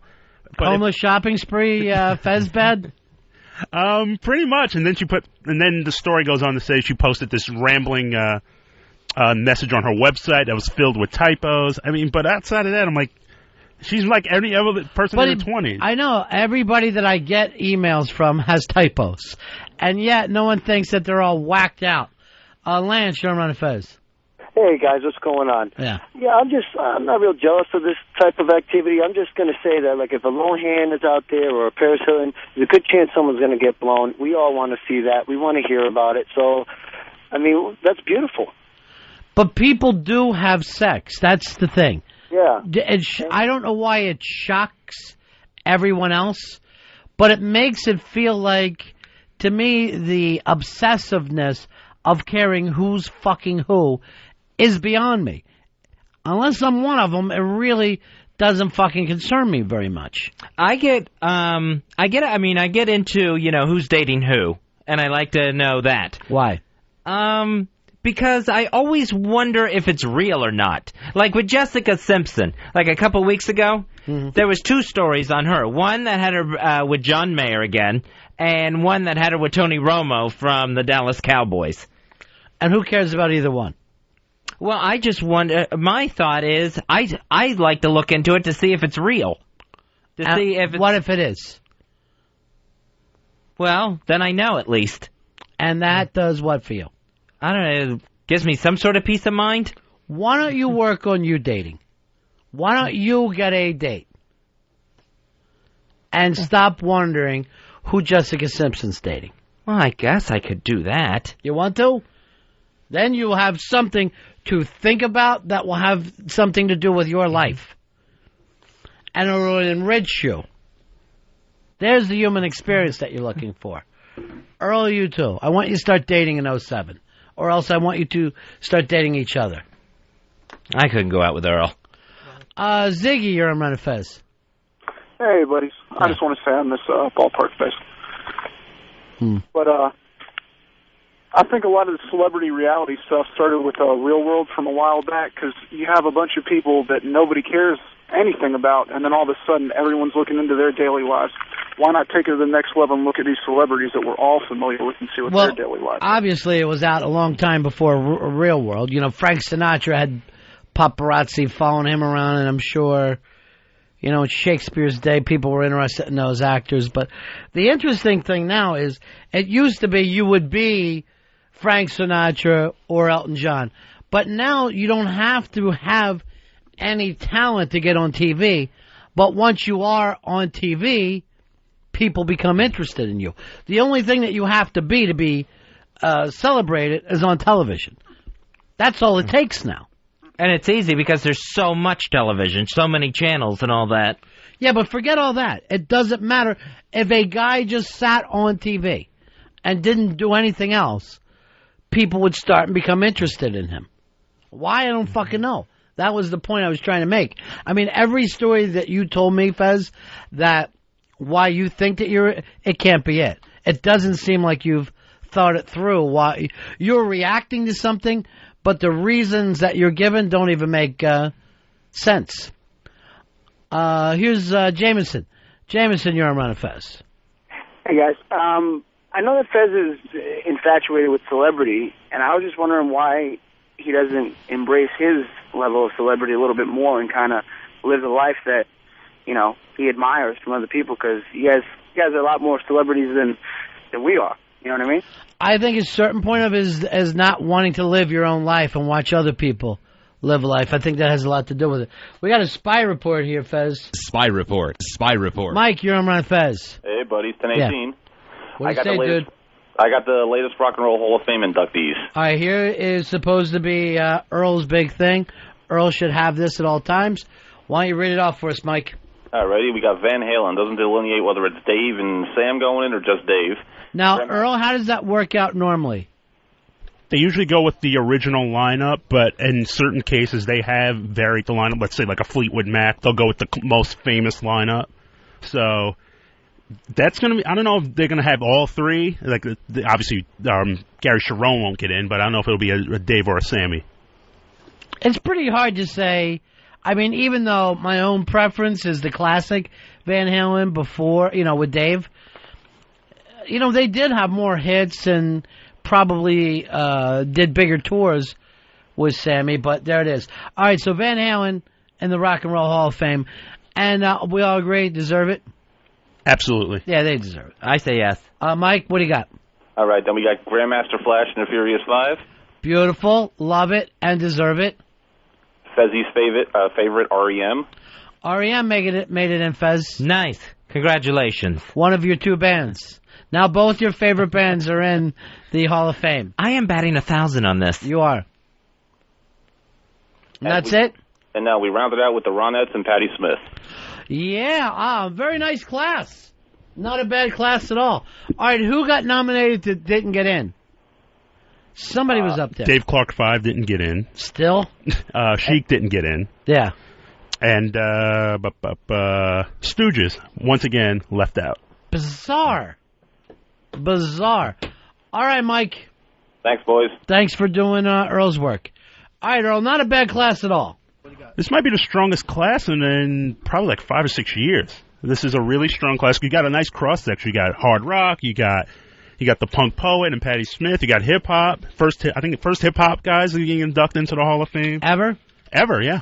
I mean, well, they were the first group out of that first wave to be really eligible and really influential. I think Run DMC is next year. Yeah. But first hip-hop group, it's we got REM from that whole college scene. It's a nice cross-section this year. All right, now you look at this, and this sets it up for that Van Halen tour, where they can go out, everybody's going to go crazy, they'll do a couple bad songs at the Rock and Roll Hall of Fame ceremony, and then be able to say, and come see us this summer. Yeah, that, and you got the little internal drama, too. Like, will they be cordial to Michael Anthony, who's on the outs? Will Eddie and Sammy get along? Will Eddie and Dave get along? Will Sam and Dave get along? I imagine it'll be up to Eddie who gets to show up, right? Yeah, this all centers around the Van Halen brothers and who they choose to actually play with. Because I remember you got to let Mark Anthony show up at the fucking Rock and Roll Hall of Fame. You can't take that away from him. That seems only fair. It's one thing to take the tour away from him. All right, it's your band. You get to pick. But he was there from the beginning. And you also have to figure out, like, okay, when they go on stage and play actual songs, who's in the band? I remember when the band got inducted, Robbie did a whole thing by himself and didn't let the other guys in. And who's going to get snubbed? I mean, Blondie. I went to 1 year Blondie. They wouldn't let the original guys sit in and play with the current touring version of the band. Right. So there's going to be this whole little drama. Who's going to actually perform at that ceremony on March 12th at the Waldorf? It should be interesting. Here's Brian. Brian, you're on Ron and Fez. Whoops. Let me try again. Go ahead, Brian. Yeah, Sammy Hagar is definitely getting inducted in the Hall of Fame with Van Halen, because when they inducted the Dead, they inducted like 3 or 4 of the keyboardists. So Did Bruce Hornsby go in with everybody else? No, I think it was Tom Constantin, Pigpen, and Brent Midland. But each one of those guys might have did like 2,000 shows. That's kind of a unique deal, because that is a band that's been around for a long time and did a lot of shows. But if you look at Van Halen, it's almost divided equally between 2 singers, and then the one guy did the club tour and the Bomb album, which was their last album, right, Earl? Yes, Van Halen 3, that was the name of that album. With the Rock and Roll Hall of Fame, what's the eligibility? Isn't it like 25 years after the first album comes out? Yeah, 25 years after your first recording, so would the Sammy Van Halen be 25 years ago? No, but you wouldn't put in the second Van Halen. They're only going to go in once. Okay. Now, you can get in multiple times if you're in different bands. You know, Clapton, I think, is in as a solo artist, and with, I think, Blind Faith and Cream, and I forget who else. David Crosby, I believe, is in 3 times. He's in with Crosby, Stills and Nash, the Byrds, and in Buffalo Springfield. Yeah. So it goes on and on. Here's Nate. Nate, you're on Fez. Hey, yeah. I've got 2 things about Van Halen. Right. I can't wait to see the feud, just like last year with Blondie, and I'm calling it right now. Yeah. They're going on tour next year, and Sebastian Bach's going to be the lead singer. See ya! Sebastian Bach will replace... I heard, and I don't even want to get it... Well, I shouldn't even say. I don't want to do it here, because it's not my place. Why? What's that? Tell us. I don't really feel comfortable bringing it up. Oh, come on, tell us now. All right, here's the spy report. I gotta hear. Spy report. The Van Halen is going to tour. David Lee Roth is going to be replaced by O&A. You heard it here. These guys will not leave him alone. They just want to take from him. Hey, Coke, you're on Ron and Fez. Hey, what's up, boys? Yeah. Hey, for 20 minutes, Earl can't figure out why people are worshiping celebrities, and then all of a sudden you bring up with the Rock and Roll Hall of Fame. He wants to know, like, what Eddie's going to be. I noticed that, too. I noticed the exact same thing. He's as bad as me. Yeah, he is. Maybe we all have it, but not as bad as you, Fez, where you're worried about people with no talent. No, I only know this because I've gone to a couple of the induction ceremonies, and that's the show where what's happening backstage, that's really what's going on. And it happens on stage, too, right? And sometimes it just spills right over on stage. Like last year, there was this really chilly, weird moment with the Blondie guys, because you had the original members and the current members, and they were and at one point the old members were just like, hey, can we sit on stage saying, hey, can we sit and play for one night for old time's sake? And the other members just shot it down. It's like, we already have our band. All right, here's the thing, Fezzy. What if Ron and Fez go into Rock and Roll Hall of Fame? Who will our producers be? Well, it's probably going to have to be Billy Staples and Al Dukes. Really? Yeah. Over today's existing members? Yeah. I disagree. If we went in this class of 06... Yeah. I think it's going to be our 2 new producers. They're the ones I really got my eyes on. TBA, I call them. The TBA kids. Matt, you're on Ron and Fez. Hey, guys. Let me start off with a little quiz about Van Halen. Do you guys know who so-called discovered them and financed their demo? Gene Simmons. And according to what Roth says, he tried to steal Eddie Van Halen right away. So let me continue on with the Rock and Roll Hall of Fame needs to recognize Kiss. Matt, once can we talk about the Rock and Roll Hall of Fame without fucking Kiss being mentioned? They're not going to get in. You know why? Most gold records for an American artist.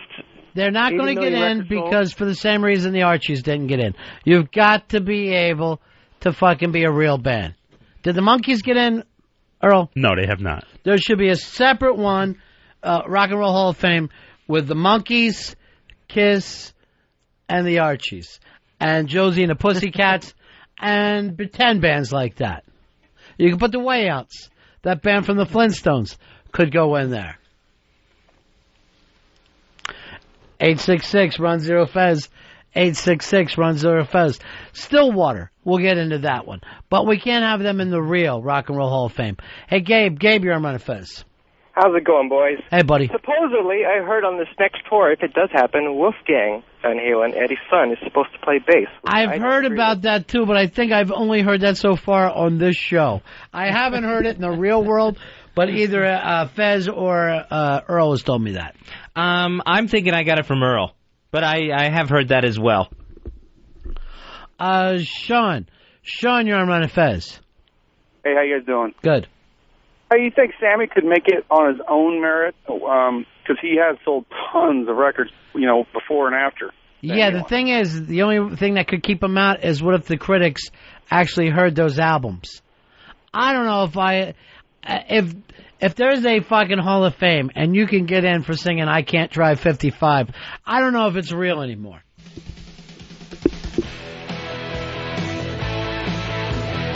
All the music all day, and this is all you fucking throw in for us.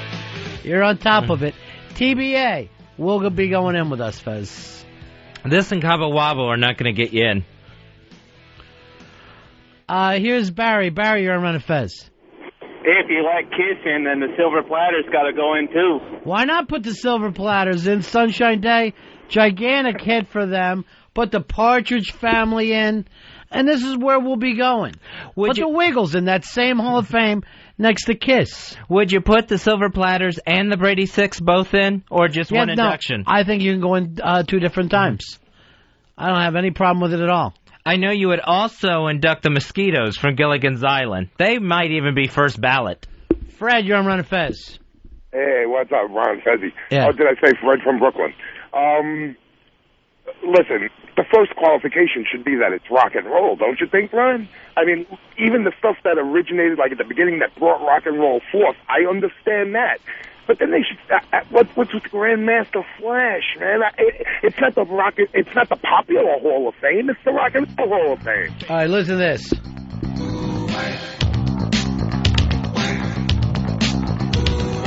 Fred, no one could do this song and be left out. It's not really a song, though. It's the computer generated, where the guy really making noises and rhyming. It's like a Jesse Jackson. That is not true. Actual band. You're fucking riding the levels, Earl, so you're able to speak. Don't get me wrong. I liked it at the time. It was original, but it's not rock and roll. It doesn't carry any characteristics of rock and roll, Ronnie. Listen to it, bro. Ticket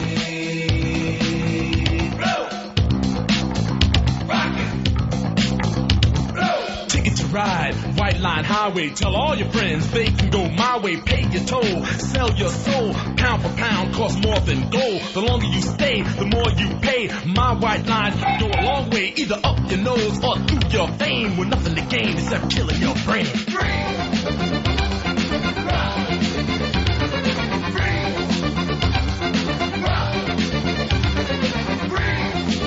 Now you're chopping up a half ounce, and this makes a lot of sense to you at the time. Well, you know what, Earl? It's not like it's such a great Hall of Fame. It's not real anyway. Why not throw Kiss in there? No, but I just don't think they had 20 gold records. They weren't particularly good records. Like Destroyer was maybe a good record, but out of all of those 20 gold records, can you name like one? But here is a band that went in for one fucking song. Well, Grandmaster Flash, they also did The Message, which was like the first social political song. All right, so 2 songs. Basically 2 songs that people will know. Otto, you're on Ron and Fez. Hi, buddies. Yeah. I think this idea of the phony Rock and Roll Hall of Fame is great, and I think in the first class you got to have the Banana Split. Banana Splits, Kiss, the Monkees, they're all going in together. Tra-la-la-la-la-la-la. Casey, you're on Ron and Fez. Yeah, Ron and Fez, do you think the band from Chuck E. Cheese will make it in before Kiss? I thought that when you go to Chuck E. Cheese, that is Kiss playing in the corner. But that's just me. Frank, you're on Ron and Fez. Hey, how's it going, guys? Yeah. I'm thinking the River Bottom Nightmare Band has to go into the fake Rock and Roll Hall of Fame. As long as Kiss gets in, let's put all these people in. They all basically have the same career. Chris, you're on Ron and Fez. I mean, you guys are real hardcore, rock and roll fans, and I can't believe that you're, into this. It's so phony. Big Star's never going to get in. The Sonics are never going to get in. All these really influential bands But, you know, I just don't understand it. Like, it's this corporate Jan Winter, vanity project. Jan Wenner has been there. You know, Rolling Stone, you could argue it's only been the one real rock and roll magazine in history. By the way, he's doing a fucking hack reality show coming up. And this may be, I may go back off my thing of not watching vote-out shows and watch this just to cringe through it. It's going to be You Could Write for Rolling Stone, which, Earl, you could have been the oldest member on there. Every year you try to work for them, right? Oh, yeah. I mean, who wouldn't want to have something published in Rolling Stone? It's kind of like that benchmark of, like, rock. Still, though? Yeah, I would definitely say that. As far as, it's still getting on the cover is still the cool thing. I don't think it's the same place that it used to be. Tom, you're on Ron and Fez. The Muppets rule. The Muppets. That Muppet band, what were they called? Oh, Dr. Teeth and the Electric Mayhem. Oh, we want to thank Animal, who couldn't be here tonight. Unbelievable. Are there any living members of the International Silver String Submarine Band still living that could go in? No. The only of any of the rascals I know of is just Spanky. I can't think of another living rascal. Butch just died, right? Yeah, Butch died. And the International Silver String Submarine Band was before Spanky, I think. Or he was 2 when that came out. Bill, you're on Ron and Fez. Hey, guys. Hey, Ronnie, remember the Hair Bear Bunch? Let's not forget about them for the old rock and roll. If you're going to put Kiss in, you got to put in the Hair Bear Bunch. They'll be demanding it. Perry's going to go to bat for Kiss. How you doing, Perry Noid? Hey, what's up? Before I say my comment, I just want to plead to the Rock and Roll Hall of Fame to open a section for parody writers. With that being said, whether you like Kiss or not, you got to respect what they did without MTV. I mean, they did a lot without all that crap. I say put them in. Britney Spears, Bobby Sherman, they all got something going on at the Hall of Fame. Put in, yeah. I think if you make an album, you get into the Rock and Roll Hall of Fame. And we're almost there anyway when you're letting in 6 a year. Baseball, which is, of course, much older, lets in 1 or 2 a year. But for some reason, rock just opens the doors. I mean, can you imagine that 6 people every year would be considered classic? Out of any fucking given year? Do you know how few years 6 great bands start at the same year? I can understand the first couple of years where you got to catch up, but that would get used up really, really fast. Perry? We lost you, buddy. Matt, you're on Ron and Fez. Yeah, how about that lobster from The Little Mermaid for the Rock and Roll Hall of Fame? Oh, that did the whole Under the Sea song? That was big for a while. Rob, you're on Ron and Fez. Hey, we can't leave out David Hasselhoff and his band. David Hasselhoff is in the German Rock and Roll Hall of Fame. He's in there with Hitler. They're the 2 big fucking acts right now. Mike, you're on Ron and Fez. How can we forget Leather Tuscadero? Actually, Susie Quattro was. Is Susie Quattro still alive, Earl? Yes, she is. Alive and well. And still like the biggest thing in Japan. Still, really? Yeah, she's still like this. She's like become like this really big like lesbian icon now. She's kind of like the. I thought she always was a big lesbian icon. No. I mean, let's face it, the girl invented the camel toe. Just about the leather camel toe belongs to her. We'll take a break. Ron and Fez Show. Ron Bennington, Fez Whatley, the Ron and Fez Show. XM 202.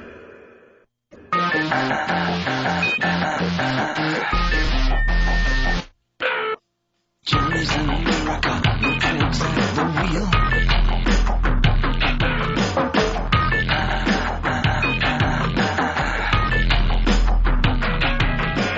No one needs anyone, they don't even just pretend. Journeys in America, I'm afraid of America. I'm afraid of the world. I'm afraid I can't help it. I'm afraid I can't. I'm afraid of America. I'm afraid of the world. I'm afraid I can't help it. I'm afraid I can't. I'm afraid of America. Talk about a song that was before its time, and only by a year or two. David Bowie 60 years old today. Fezzi, got some emails from a friend of ours in Florida who's been listening to the show on satellite radio, and they said to me, and a longtime friend of yours, why is Fez slowly becoming Stalker Patty? And I go, what exactly do you mean? And they said that you're starting to talk more and more like Stalker Patty. Now, that's just ridiculous. I don't... So they sent in a couple of clips to prove it. Earl put these up here. I haven't listened to it, but they said if you listen close, you'll see that you're falling into a Stalker Patty thing, okay? All right, let's listen to the first. And Earl, you listened to these. Have you noticed or no? Yeah, there's some very good inflections there, and This is insane. It was. I freaked out. I was like, "Oh my god, this is absolutely true." All right, and just take a quick guess. Which one of our friends you think? Flipper? I'm not saying. All right, Tell me. No, maybe it's Flipper, maybe it's not. All right, here we go. Stalker Patty or Fez? A gadget, I remember. Do you even know what you're saying there? I was talking about, when I brought up gadget, that I was talking about Eastside Dave was going to get you an electronic gadget for Christmas. Yeah. All right, listen real close. Listen to Fez's accent here. A gadget, I remember. A gadget, I remember. It's a gadget. I'm not hearing this. A gadget, I remember. You don't hear gadget? I hear it, but I'm not buying it. Gadget. A gadget, I remember. A gadget, I remember. All right, here's the next one. And, I understand, there's phone screening that has to be done here. And, I understand, there's phone screening that has to be done here. And, I understand this phone screening that has to be done here. I heard it mostly on the here. A gadget, I remember. And, I understand, there's phone screening that has to be done here. Try saying you know more. That might help. And, I understand, there's phone screening that has to be done here. I know. Let's listen to the next one. All right, I can understand a famous dog getting a send-off. I can understand a famous dog getting a send-off. All right, I can understand a famous dog getting a send-off. That's very nice. So you're becoming new Patty. I have no idea why this is happening. Ask Flipper. Is he the one that sent this? I'm not saying. That's what I'm not going to say. But you've heard the things today. I hadn't heard them yet because I don't like to download shit on my computer at home from Flip. So I sent them to Earl. Earl put it up, and I do hear it. It's awful. Awful in what way? That people think that I'm starting to sound like Stalker Patty. But if you hear it now, right? I heard it in the second one. A gadget, I remember. A gadget, I remember. A gadget, I remember. A gadget, I remember. That's the most, I think. But it's not like I hang out with Stalker Patty so much that I would start picking up her accent like I'm Madonna in England. But you do have a tendency to, want to be people all the time. It happens all the time with you. In this case, it's Patty. Why would I pick that one? Oh, there's the mayor talking about what's going on with the giant gas over in New York today. Apparently, it's some supervillain has put it over the UN. There's a gas smell. Not a gas cloud, a gas smell that I guess over from Midtown through downtown and over to Jersey. It started with some kind of gadget. A gadget, I remember. Oh, yeah. That's it. And, I understand, there's phone screening that has to be done here. Yeah, I understand this phone screening that has to be done here. I brought you something from Starbucks, Ron. Enjoy. Enjoy. It's not so Stalker Patty-ish. Enjoy. Earl, what do you say? I think there's definitely, I don't know, at least on a I think you're thinking about it subconsciously, but some of the inflections on certain words, it's so right there. Yeah, it is. And Dave, you're still banned from the show today, and this might be it for Dave, so just nod. Do you think yes or no? He's saying yes. And you were supposed to play a big part in today's show, right? But That's another nod, yes. Let the team down. Let the fucking team down. But don't worry. You're the one who asked for all this.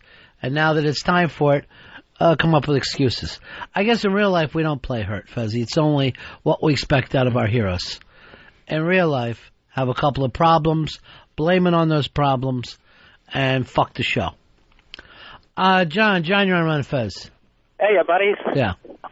Hey, if Fezzi's becoming the new Patty, are we going to have Jimmy Norton come over and help him out with the vibrator? You want to do that, Fez? No, I don't want to. I don't want to take this Patty thing any further than it's already gone. You know what a vibrator is, right? No. It's a little gadget. A gadget, I remember. Oh, there you go. It's a gadget. I remember. Now, this, I understand when I say certain words wrong. Yeah. Or mispronounce them. Now, this is every single word I'm going to have to obsess on. You're freaking me out right now. You doing this on purpose? No, I'm not doing it on purpose. Robert, you're on Ron and Fez. Yeah, man, I think you're right. Fez is becoming Stalker Patty because he gave you a $3 Christmas gift. Don't even get that. I don't even know where that fucking ashtray is right now. You lost your Toot Shores ashtray? I went and had it checked out online. I can sell it, they think, for $9.95 on eBay. But they said if I scratched out the name Toot Shores, it could go as high as 13 or 14. That's a lot less than I actually paid for it, Ron. Really? You paid more than that? Yes, much more. Then maybe there's another sucker out there I can find. Or maybe to get you to buy it online. I can't believe you lost it. I didn't lose it. I just don't want it in my house. Ed, you're on Ron and Fez. Yeah, I want to see if Fez shaves his pussy, too, like Patty. Fez? No, I don't shave my pussy. I don't have one. Let it get all bushy? I do not have one. Let it get all big and bushy? To shave. Just use that shaver, that little gadget. A gadget, I remember. Yeah, gadget, I remember. Fez, look who it is. It's your one-time boyfriend, a Big A. Hey, Big A. Hey, Ron. Hey, Fez. Oh, gotcha. Oh, hi, Big A. I figured since you're the new Patty, I guess I have to date you because I dated Patty, right? Oh! Face! Big A. A good one, Big A. And we all know how that date with you and Stalker Patty went. You were on the O&A show, and she rejected you. Fez, why bring that up? Why are you going to fuck with Big A? When he's nothing but nice to you. He's not nice to me. He's coming to attack. He's Big A. Big A. Big A. Big A. Hey. What's happening with you today, Big A? Not much. Why don't you go to the airport with a sign and wait for O&A to come back? Just be like it's Meet the Beatles, like you're waiting for the Beatles to get back. Yeah, I should do that. All right, Big A. Well, take care, Bonnie. Take care, Fez. Oh, you're Big so A. clever. Big A. Don't start that, Fez. It sounds bad when you start on him. He's starting on me. No one seems to realize that. And he's the cool one. Why don't you get him a little gadget? A gadget, I remember. Here's Todd. Todd, you're on a Fez.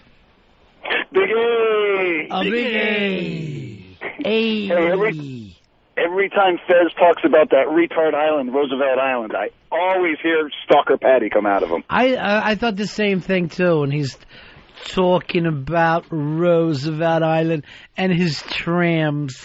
I do not talk about the trams. Oh, how I love the trams. Now everyone's just trying to pile on here. I do not sound like Stalker Patty.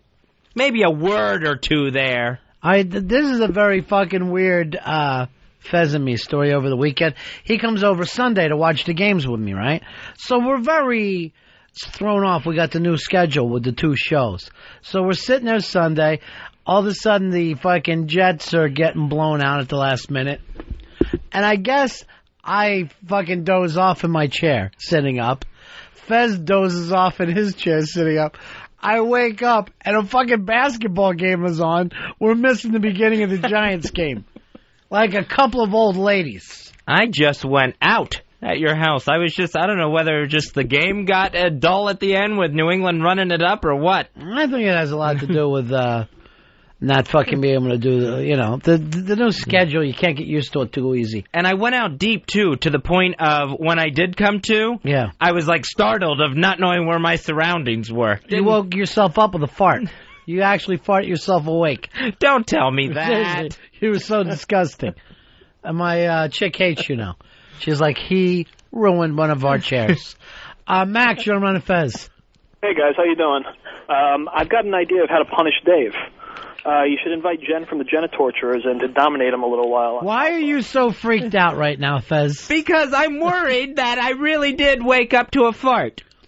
That's what woke you up. Look, don't worry about it, but it did happen. I'm totally freaked out. Did it really happen? Yes.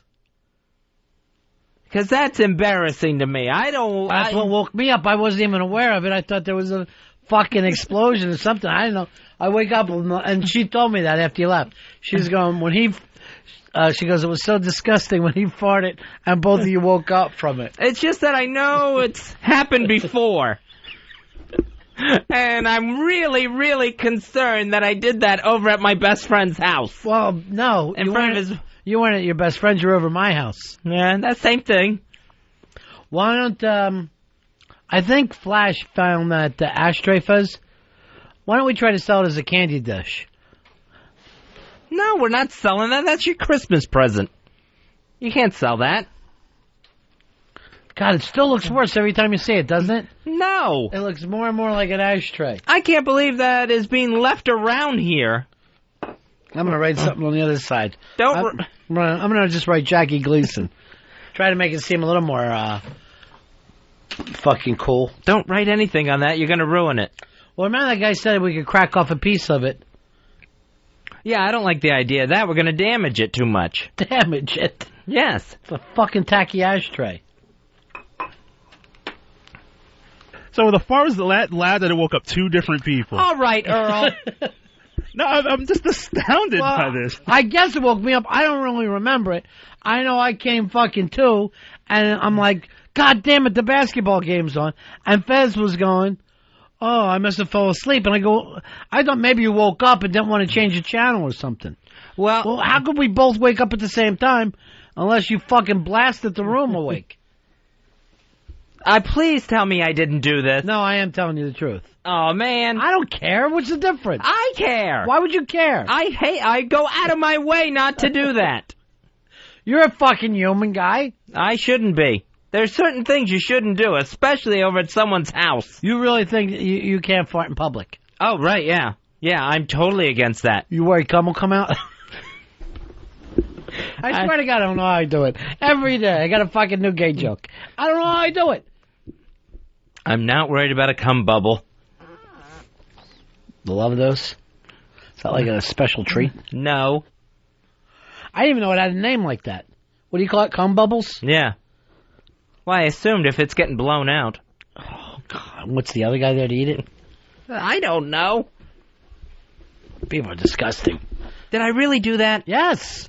Stop fucking bugging me about it. Now you're causing too much attention to it. It's almost like you're proud of it or you did it on purpose. No. Then why would you say it over and over? Because I'm freaking out that might have happened. But I didn't even know it. I was fucking asleep. I guess it woke me up.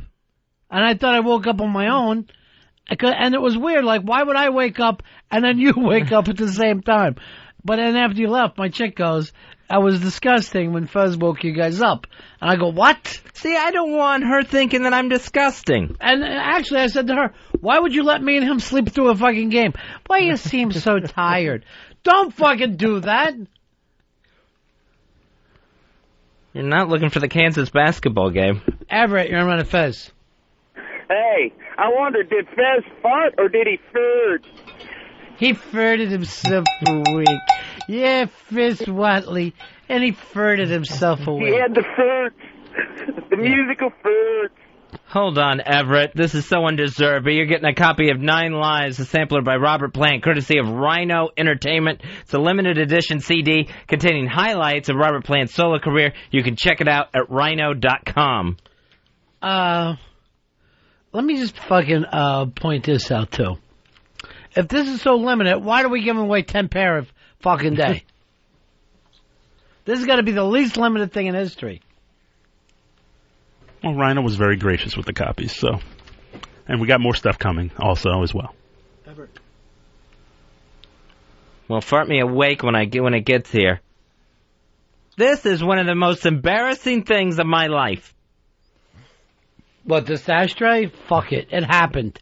Forget about it. No, I'm not embarrassed about the ashtray. You should be. This is disgusting. That's a great ashtray. Earl, did you ever take the picture and put this online? It's on ronfez.net. Hey, did you see the front page now with the fainting goat? Yes, I did. That may be the only Photoshop I've ever liked in my life. Just something about the way you fall sideways cracks me up. Chad, you're on Ron and Fez. Hey, I was just wanting to say that, Fezzy knew he shit the bed because that's why he's denying it so much right now. Oh, yeah, I guess he did. It doesn't fucking matter to me. I know, it matters to me. I don't like that kind of stuff. You were asleep. You fucking were exhausted. You blasted some big tube of fart, and that's it. You woke up the fucking house. I have a spy report. Yeah. Oh, good. Finally. Spy report. CNN is reporting that 2 people have just been hospitalized in New York for shortness of breath. So what? And they're thinking it's a connection due to this odor cloud. Fabrice, you fucking faint in here 3 times a week.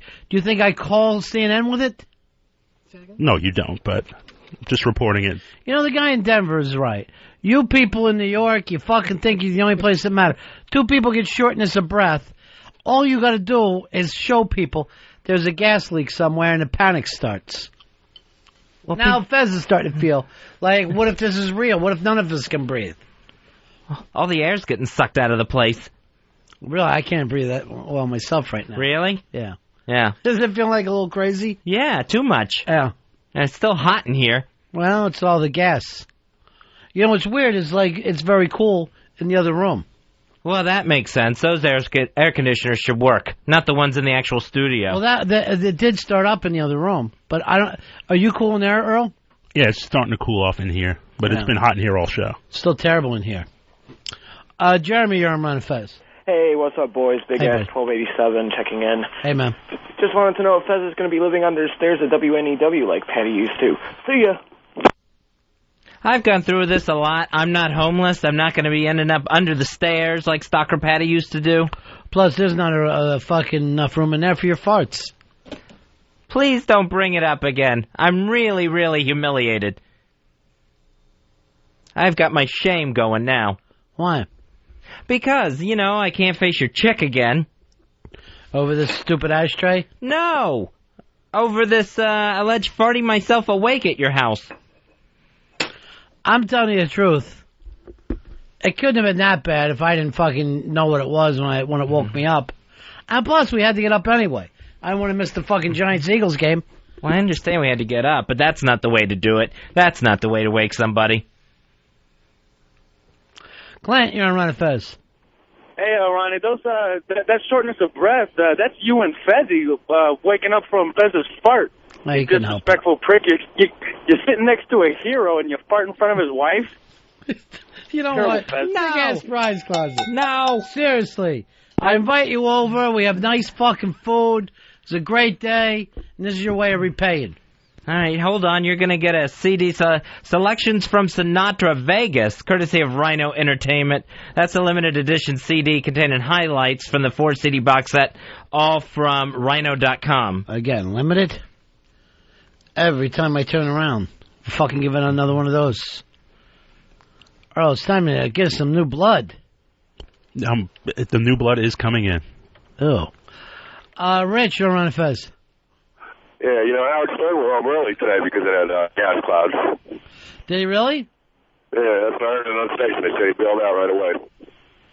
So he hears about a gas cloud and he gets out? Yeah. And now people are passing out, Fez? Maybe we haven't been paying attention to what's going on in the world. All right, just nobody try to breathe in deep till we know exactly what's going on. Let's break here, Earl. Right back, Ron and Fez. Fezzy. The Ron and Fez Show. XM 202. He's got 7 dicks in his ass, and there's always room for 8. He's got a fiancée in Niagara Falls. Too bad she's fake. Fez. Now he wants us all to believe that he's in love with Anthony. Says with Don Cumia. But it's all in his head. All in his head. Fez, Fez, Fez. Anthony's sister. Fez, Fez, Fez. Everybody knows Fez don't like the sweet smell of pussy.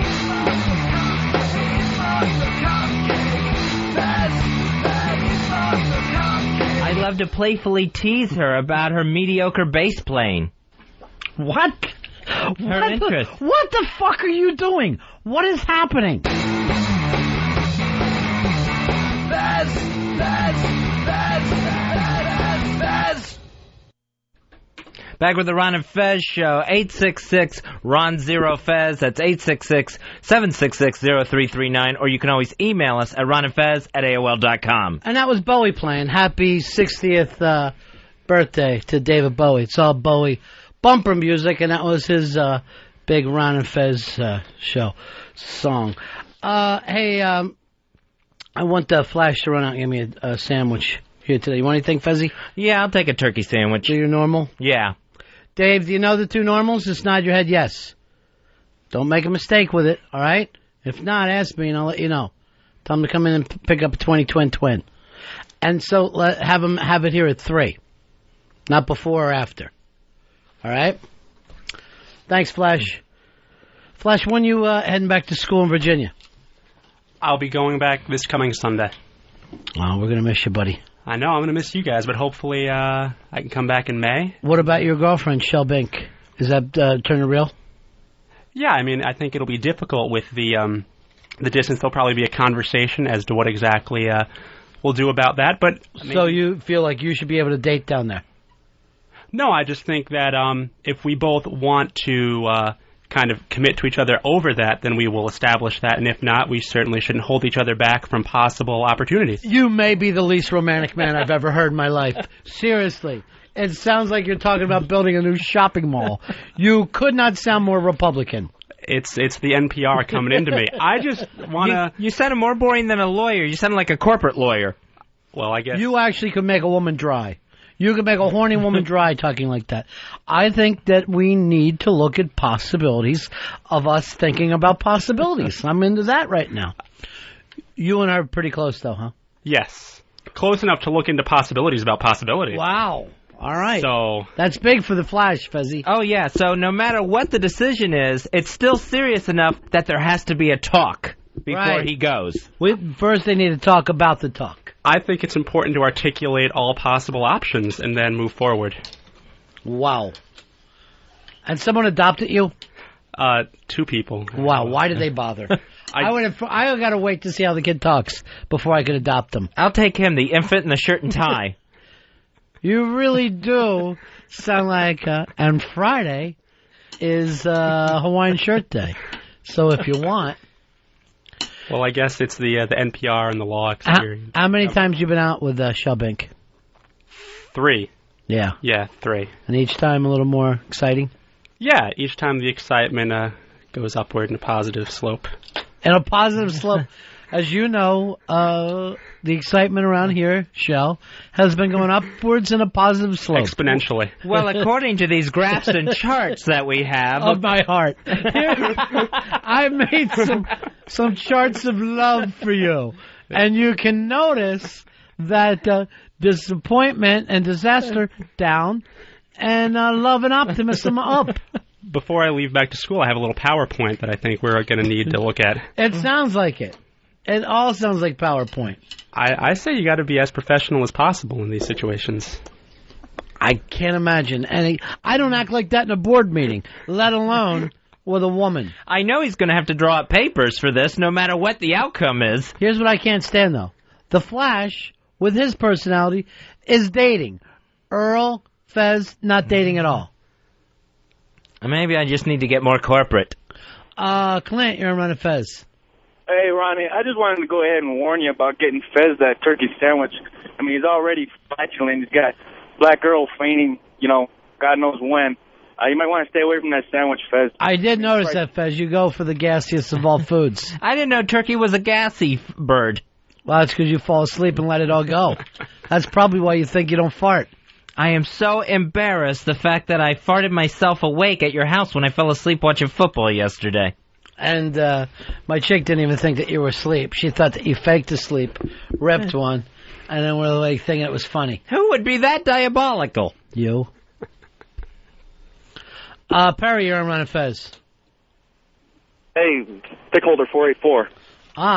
Face. Yeah. Ronnie, maybe it isn't Radio Shark with the stink bombs at party. Maybe it's Fez is cutting some loose. I may have to apologize to Radio Shark. You do not have to apologize to the stink bomber. Trust me, it's not me. I have bodily control. Not when you're asleep. Well, for the most part. And it's something I really work at, too. What do you mean you work at? Well, I have to hold one in or something like that. Maybe that's why you had that heart attack. You hold it in too much. And the gas went the other way. How often are you holding it in? A lot? Yeah, constantly. If I'm, not near a restroom, I will hold it in. Just let us know. Are you holding one in now? Maybe. Seriously. No, I don't think so. I think everything's shut down now. Just the fact that this happened to me. We'll keep an eye on you tonight with the Turk. I mean, just let us know when we've moved up to orange. We've actually went from yellow to orange in our terror warnings. It's just so embarrassing because that, to me, is all part of my pea shyness. President Bush says Wednesday night he will address the nation on the new Iraq plan. So there he's expected, I guess, to send like another 20,000 troops to Iraq. Well, as he calls them, 20,000 lucky troops. Now, do you think 20,000 troops is going to make that big a difference? It doesn't. It seems like it's such a mess, I can't see where 20,000 would be enough people to fix the disaster that's over there. Nobody knows how to fix it. Neither party knows how to fix it now. Now it's totally spun out of control. So this just seems like a weird compromise right in the middle of it we need more troops to get this thing contained. But I'm not going to send so many. Right. It seems like you would need a lot more troops. Yeah, like you would need another 50 to 60,000. At least. He's sending probably a third of what they need. Flash, why don't you join? You support the troops, right? Of course I support the troops. Why don't you join? When they come up with a solution, then I'd probably join. I would think about it more seriously anyway than just this weird compromise that Fez is talking about. So you're waiting for a solution when they say we're pulling out, then you'll join. If that's the solution they reach, I like the attitude. You let me know when there's no war, and I'll join up. His grandfather tried to join on VJ Day. It's the way to go. It's a survivor at the end. I guess so. I guess you've come up with a perfect way to do it. Fez, you've got an apology to do right now. Here's the man we used to call Stink Bomb. It's the Radio Shark. Give me my apology. Go ahead, Fez. I am not apologizing to Stink Bomb here. It was you. It was not me. I have never done that. Every show that he wasn't at, it never went off. That's true. Every show that he was at, they did go off. Which ones have I missed? That makes no sense. No, but that one night, they didn't start until you got there, and after you left, they stopped. My gas is not that potent where I could clear out an entire room with it. This was not me. This is Radio Shark trying to find a way out. He is your true stink bomber. And at the Christmas party, he was very rarely outside. He was always inside. Yeah. Moving around. Right, and there was no stink bombs outside at all. I was nowhere near where that last one went off. Just apologize. I am not going to apologize for this. And give me my prizes and my money. We would love to give you your prizes. What's your real name and where do you live? You know my real name. You know where I live. Just give us your real name and where you live, and we'd love to give you the prizes. And then go out in the afternoon mail. I'll just come in and collect it one of these days. All right, get past Master Poe. Please bring proper ID. No problem. Yeah. All right, we'll talk to you later, buddy. Try to get his name and number off him. Joe, you're on Ron and Fez. Hey, Ron, what's going on, buddy? Good. Hey, I just want to let you guys know the magic number 20,000. It's not something that he just pulled out of the sky and said, "Hey, 20,000 will work." That's all we have available for deployment. So anybody who's in the military is going now? That seems odd. You can't get out? That's deployable. Yeah. It's deployable. That means it is deployable. Yeah, there's 20,000 soldiers military-wide. That's deployable. that throws a big wrench in our deployment readiness and rotation. So soldiers, when they get back from that region, they spend time with their families. They got 3 months to recondition their vehicles, get all their poop in the group, and go through more training, decompression, and then gear up again for another deployment. Joe, what do you think? Maybe what we need to do, and I mean, I'm willing to back the president. It's time to reinstate the draft.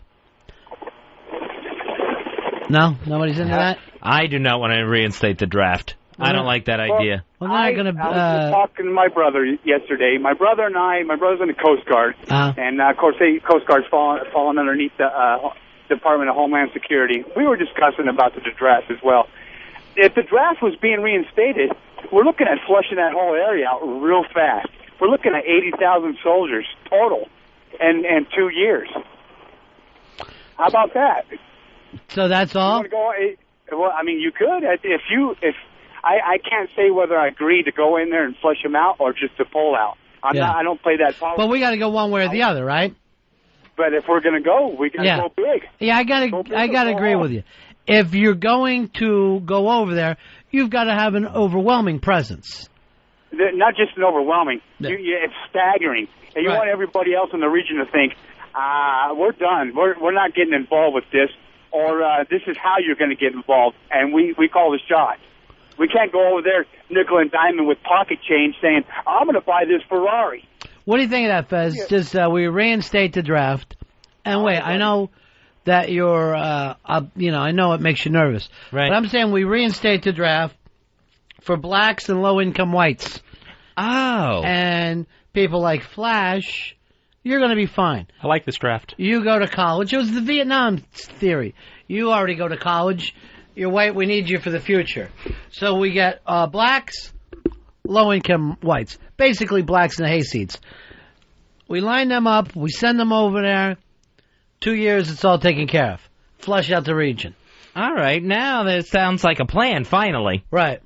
Earl, is that cool with you? That is totally not cool with me. Why not have an across-the-board draft and have it done in a year? Across the board with what? With everybody. Blacks, Latinos, whites, everybody. Oh, yeah, Latinos was part of blacks. I just assumed they were. Yeah. Naturally. When I say blacks, I mean blacks and Latinos. And then also, when I say blacks, I also mean low-income whites. So we're going to get that whole team in there. What I call the go-to guys. What I call the mop-up boys. And we get over there, and we get that whole thing together. Think about it, Earl. But we'll know on Wednesday night with President Bush. Diane, you're on Ron and Fez. Are they really sending 20,000 more troops? That's the first rumor. I'm about to have a panic attack. My brother is a Ranger, and he graduated from RIP the week of September 11th. I was married to a Ranger. He's been in this shit for 6 years. He's been through 9 deployments, and they want to do this for 20,000 more people? It's fucking ridiculous. Just need to get the fuck out of there and let them kill themselves. I'm fucking sick of those goddamn Arabs. All right, well, that would be the other side of it, is to completely pull out. I say we either completely pull out. Pull out. Yeah, we either completely pull out, or we just flood that place with blacks and low-income whites.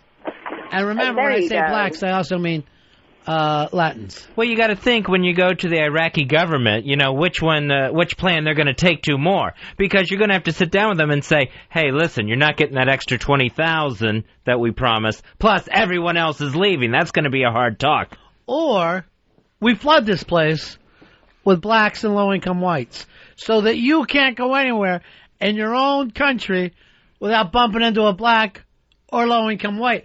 That would be fucking frightening. Because even in my family, you know what we always worry about, Fez? What's that? Blacks and low-income whites. Oh. It's the scariest thing out there. Yeah, move away from that recruiting office. Larry, you're on Fez. Hi, buddies. Yeah. You can't take these conscripts and train them to the same level these volunteers are trained And the 20,000 number comes from the fact there's 20,000 due to rotate. There's 20,000 more prepared in the pipeline to deploy to Iraq, and all they're going to do is delay the return of the 20,000 they were going to replace. It's more of a surge than it is an increase, and they're going to keep the guys, instead of bringing them back, they're going to keep them there another 2 or 3 months. That's the real bummer. The guys. So you think it's a good idea, Larry? Go home. Yeah, I do think it's a good idea, because if we tell somebody that we're going to support them no matter what, and that government looks at the history of regime change in the U.S. via election and cut-and-run mentality, you think they're ever going to believe us? If we say... Hey, right now, the people in New Orleans don't believe us. The people in New Orleans don't even believe us, so I don't... But look, if we tell a foreign government and they make policy decisions and form an entirely new form of government for the region or anybody of that ethnicity, an actual representative republic, and we say we'll support them until they're strong enough to support themselves, and then say, the hell with this, it's getting too hard, let's hit the bricks. So you're saying we need to back up Bush here, because he's the one who told him, not all of us. We all, there was a large percentage of us who didn't think it was a good idea at first, and now the majority of the people in the United States don't think it was a good idea. But, we'll see what happens. Here's Ronnie. Ronnie, you're on Ron and Fez. Yeah, I'm just so sick of listening to people who join the military cry about going to war. Like, what do you think the guns are for when you get there? That's what you do. You go to war, and the reason that you die is because you're over there worrying about being at your house. Mm-hmm. You should be worrying about being a killing machine. You're either one or the other. You can't be both. You're the greasy killing machine, right, or you're a little mama's boy, and you probably come home in a box.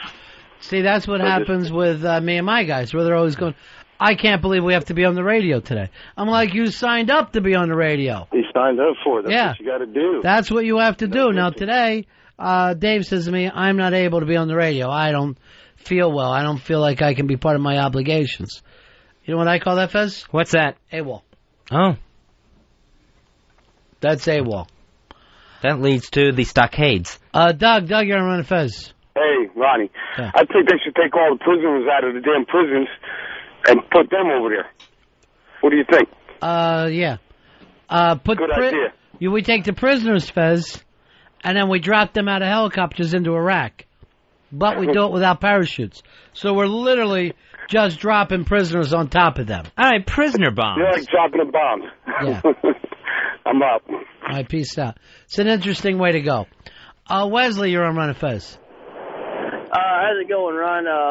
Yeah, I'm in the National Guard out in Mississippi down there, and I believe, as far as the draft goes, everybody ought to be included because, everybody lives in this country, and it shouldn't be just, limited to one necessarily financial group, just lower class and blacks and Latinos. Right. You don't like that idea because we're giving them everybody.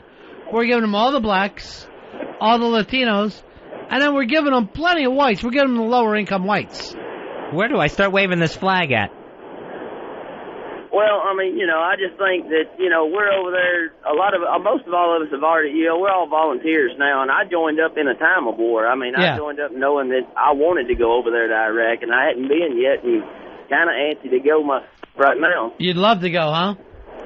Yeah, that's what I was trained to do. I'm in the infantry. Well, have you tried calling the White House? They say they're looking for people. Yeah, you got guys like me that's waiting to go, and just it's all red tape is the reason I'm not able to get over there right now. I believe just paperwork. All right, thank you very much. See you, my friend. There's also a State of the Union address coming up. I'm sure President Bush would have that guy in the stands with his wife if he was volunteering to go. Joe, you're on Ron and Fez. Go ahead, Joe. Oh, am I on? Hey, buddy. Hey, I'm just calling about the guy who was on the radio about 2 callers ago, complaining about or saying the soldiers, need to quit whining who are in Iraq and everything. I'm just curious if that guy ever served a day in his life. He said he was a former Marine. Oh, that's the problem. Marines are idiots anyway. Thank you very much, my friend. Okay. They all turn on each other, Fez. Oh, yeah, that's why it's so hard to come together with a plan. I gave a plan that everybody could agree to. We reinstate the draft. Right? We pack Iraq, and I mean fucking pack the place with blacks and low-income whites. It seems foolproof. Tim, you're on Ron and Fez. Hey, guys. How you doing this morning? Good. In regards to what that guy was saying earlier about how people serve a year in Iraq, they come home for 3 months, and then they have to retrain and go right back out. That's complete bullshit. When you usually do a 1 to 2 at the worst ratio of deployment. If you do a year, you get at least 18 months to 2 years home. The problem is that the big problem with the war is that we send people there for only 9 months or a year, depending on whether you're Marine Corps or Army. And by the time you get used to the war and used to what you're doing, you're going home. And then you got new guys coming in. What we should do is change the policy and go to a full duration like we did in World War II. So you get experienced guys there who are there for a long time and can win the war quickly instead of having to spend your first 4 months getting used to how the things roll in Iraq. You do 4 months of good stuff, and then the last 4 months you're getting ready to go home and you're packing down your gear. Well, I think the point was they thought at one point we would there was going to be parades for us, and everybody would be throwing flowers, and it was mission accomplished. So I don't think they ever thought it was going to last this long. Very true, but what they need to do is definitely relook at the deployment schedule. Yeah, it would suck if you have to spend 2 or 3 years there, but if you put the experienced guys and keep them there for a longer time, you'll have more bang for your buck. You know, it's like in any business. You train somebody to do a job, and then as soon as you train them, they learn how to do the job, and they quit on you. Now you're screwed. Now you got to hire new people. Here would be the other problem, though. Would we get anybody else to join that company ever again? When you find out, you may be sent to a place and left there. And I think March, we're going on 5 years in this war. Mm-hmm. So a lot of their terms would be up already, and they would already be discharged from the Army. I'm not saying you have to spend your entire 4 years, but we should look at a longer deployment more than a year. Now, like Air Force guys, they do 90 days in country, and then they come home. Marine Corps, they do about 7 or 8 months. Army does a year tour. That's the biggest problem, is that, like, when I was in I've been there 2 times already. I did 2 tours there. Mm-hmm. By the time we got there, got our stuff set up, and learned what we were doing there, I mean, like, 2 months later, we're breaking down our camp and getting ready to come home and switching with another unit. That's the big problem, which is why we can't be so effective, is because by the time our troops are learning it's like a bunch of new guys over and over again that are there. And that's the main problem why it's hard to push forward and to get that mission accomplishment, in my opinion. All right, my friend. All right, guys. BlueWarnings.com, Sergeant Magoo. All right, Sarge. Take care of yourself, my friend. 866-RON-0-FEZ, 866-RON-0-FEZ. David, you're on Ron and Fez. Hey, Ron, you had the answer earlier, man. You just need to gather up all those people displaced out of New Orleans, draft them, send them over there. They're good at killing anyway. What do you think of that, Earl? I don't like that plan. A lot of those people who were displaced, they're women and children. They're not all... Now we got a place for them. Ooh, women and children. It is warmer there. Remember what they used to say, women and children first. That's our motto. To get a lot of those people displaced from New Orleans, they're going to have to get them out of Houston. Halston. Oh. Hey, Bastard, you're on Ron and Fez. Hey, Ronnie, you're my hero here. You got an answer for this. They send over the blacks and the low-income whites. What do we do with Mississippi? Mississippi, what you start doing at that point is waving goodbye. Much like the Civil War. You'd think at some point they'd come up with some kind of industry there. I talked to a guy from Mississippi today, Denver. Gave us a call early in the show. Great guy. Great guy. Loves it down south in Denver. Apparently they were getting snow there. Who? Bob, you're on the job. Yeah. Ron and Fez show. How you doing? Hey, what did he say? Hey, a couple calls ago, you had a guy there that said he was in the Guard, and he's antsy to go over there. He's ready to go from Mississippi. Yeah, my question is, if he was so ready to go, why the hell didn't he just join the active duty? You know, National Guard, he knows that he wasn't going to go, really. Well, we don't know what any of his tests came back on. And then he also said there's paperwork problems. Yeah. Yeah, probably drugs, huh? Well, maybe. Let's not attack each other for hobbies. Okay, well, you know. Personally, I find polo to be nutty. But who am I to judge? Support the troops. Tej, you're on the Ron and Fez show. Hey, afternoon, boys. Hey, pal. Yeah, you got a good plan there. You know, I think another thing, Ronnie, with the Browns there, the Latinos, they could just give them automatic citizenship. You do your 18 months or 36 months duty, bammo, quick fast track to citizenship. None of this amnesty for illegals, none of that stuff. It'd be a great way to prove their worth. Another call or two back, the other guy saying, these people do 8 months, I did a year, whatever. My girlfriend's over right now. She was just home for the holiday. She just went back. She's stationed at the Baghdad airport. The guard in Wisconsin, at least her unit, 18 months. Whammo. Yeah. No chance of getting out early. So we take the immigrants and we have them fight for us like we were ancient Rome. Yep, give them the choice. Exactly. Just like the choice that they used to do back in World War II, whatever. The convicts did get a chance. You can go to jail, or you can go to the front. You know, and just do the same thing. Automatic citizenship. You go over, you serve your country well. You don't cause any problems. Just do your job. Bammo. Fast track to citizenship. Thank you very much. This is so much fun, Fezzy, to do this kind of radio. It would be so easy to be Rush Limbaugh. I just have the fucking hayseeds lined up behind me. We'd just be marching right straight to the bank. Be so much fun. Here's John. John, you're on Ron and Fez. Yeah, I think we're trying to sell them a load of goods. We've been trying to sell them a load of goods for the past 2 years, trying to sell them freedom, and they don't understand the concept. It's like the Democrats and the Republicans fighting and actually killing one another in this country. They're never going to get it. They're never going to get it. Not going to get it over there, huh? Well, we're over there anyway. We can't do anything about it. Right now, freedom means you get to hang people. Hey, Tommy, you're on the Ron and Fez show. Hey, what do you think about... Tommy, you're on the Ron and Fez show. You there? Tommy, can you hear me? I can hear you now. Tommy, can you hear me? Tommy? Tommy? Tommy?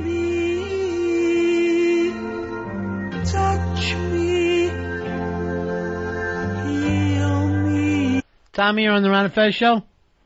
Hey, what do you think about not... Tommy, can you hear me? Wife? No. Tommy? Tommy? See me. Tommy? Feel me. Touch me. Heal me. 866-RON-0-FEZ. 866-RON-0-FEZ. Well, I guess this is going to be Wednesday night. We'll find out all the details, Fezzy. Yeah, that's when President Bush is going to speak to the nation, talking about 20,000 more troops going to Iraq. No way do you see Florida beating Ohio State tonight, huh? No, I think Ohio State's just too good. You're that confident? Yeah. Even after going 0 for 4 all weekend? Yeah, this is what I'm most confident of. Well, you'd have to be. You're due. You're actually due. Give me a final score.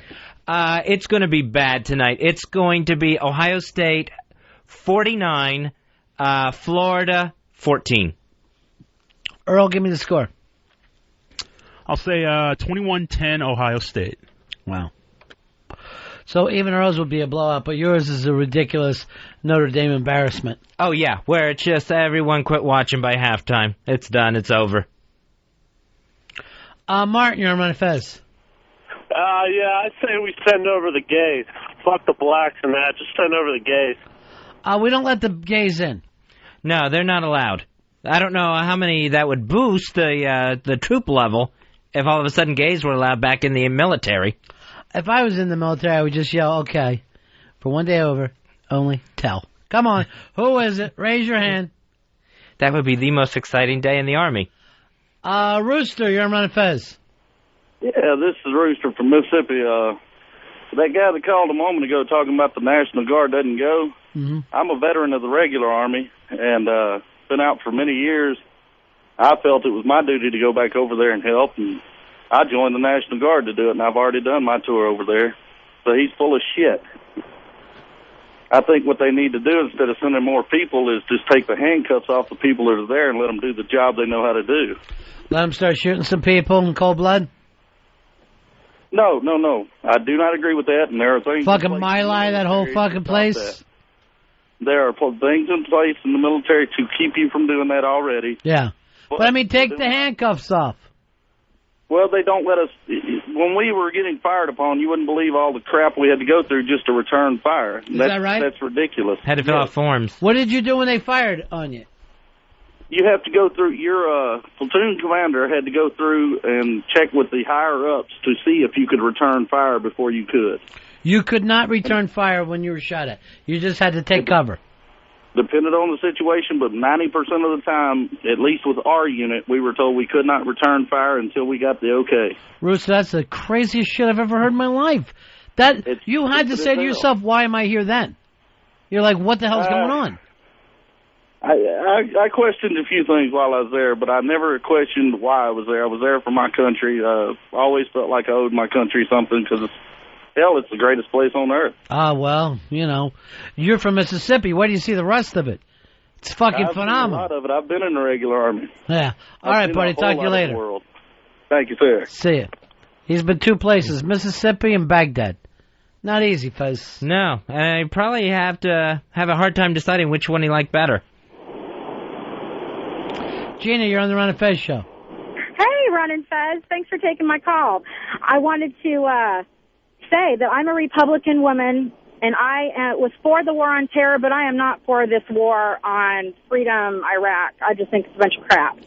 I was for it when they went in for another reason, but now it seems like the reasons are changing. And do you feel like you got played?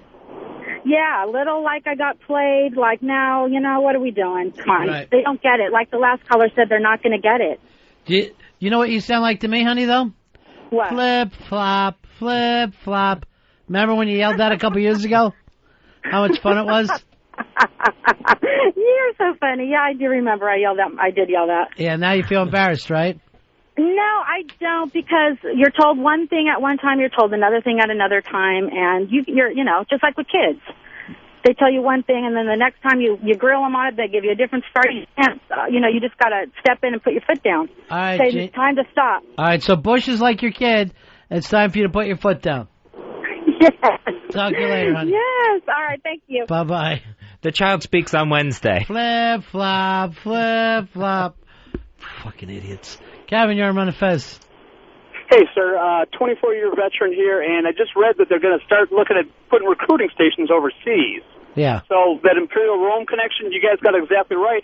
We're going to try and have more people do our fighting because the guys with any sense back home are staying away. So, and in the Air Force, they're looking at closing libraries and child care centers to help pay for the cost of this. So it's going to be like the military was back in the 70s after Nam. We were bankrupt. So we need to do something quick.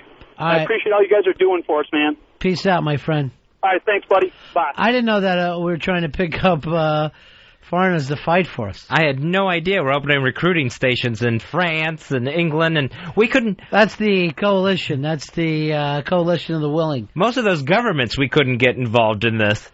Yeah, we had Luxembourg. They sent 2 guys over. I think Vatican City had 1.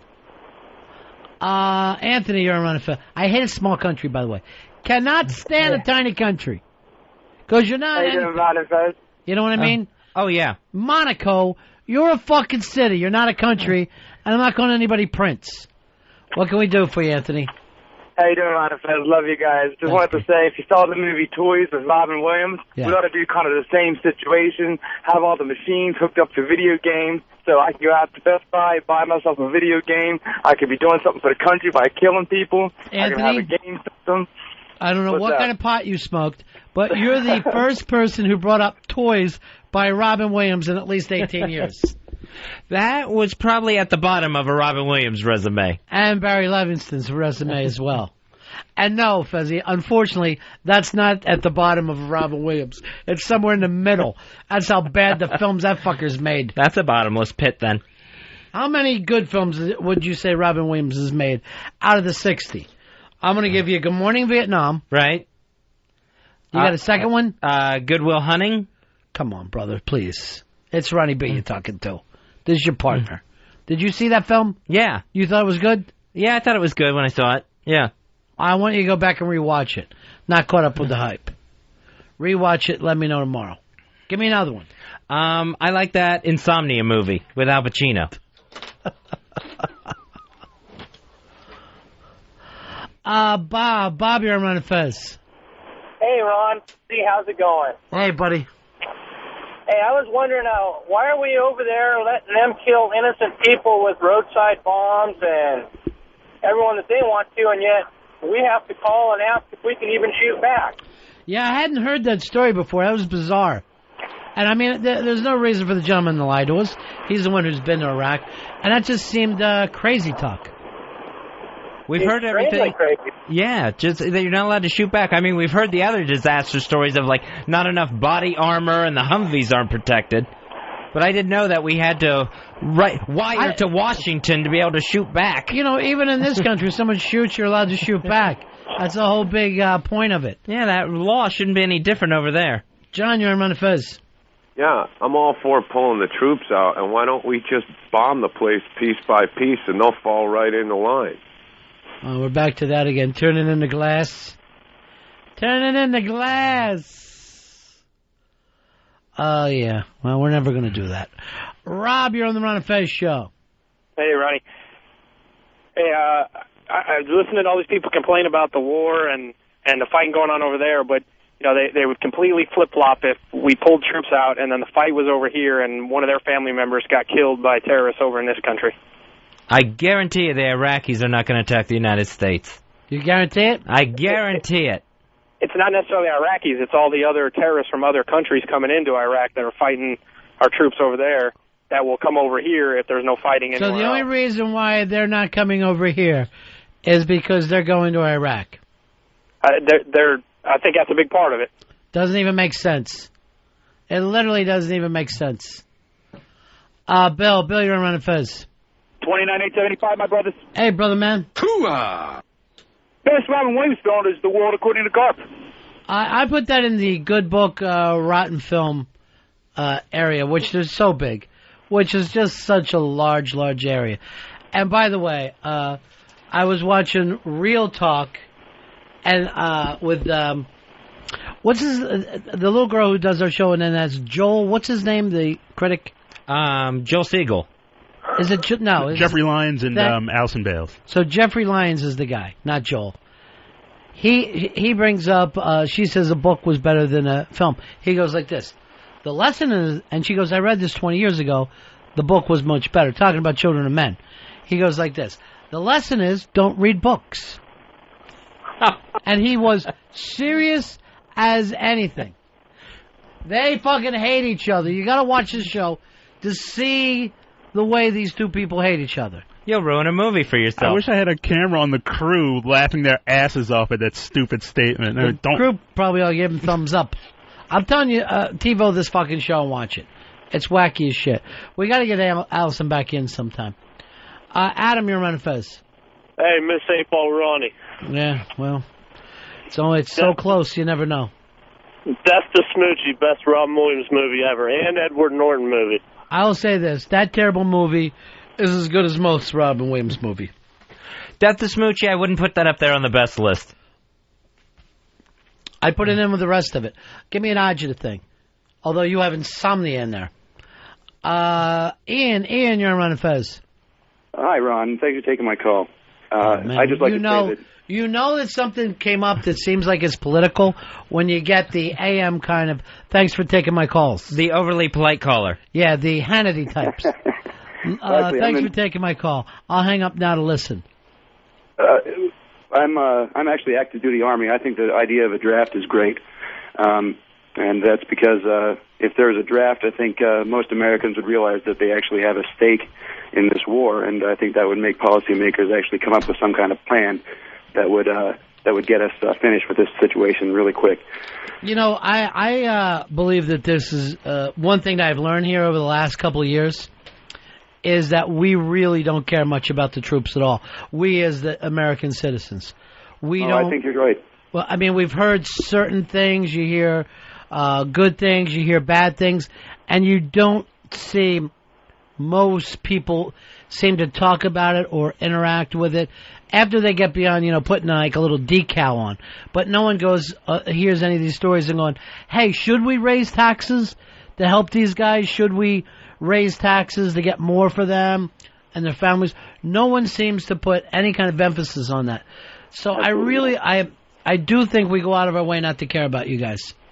Well, I tell you, I mean, you see so many yellow ribbon stickers, and support the troops is a nice thing to say, but, I'd really like to see a little bit more actual caring about what troops are doing and what troops are having to go through.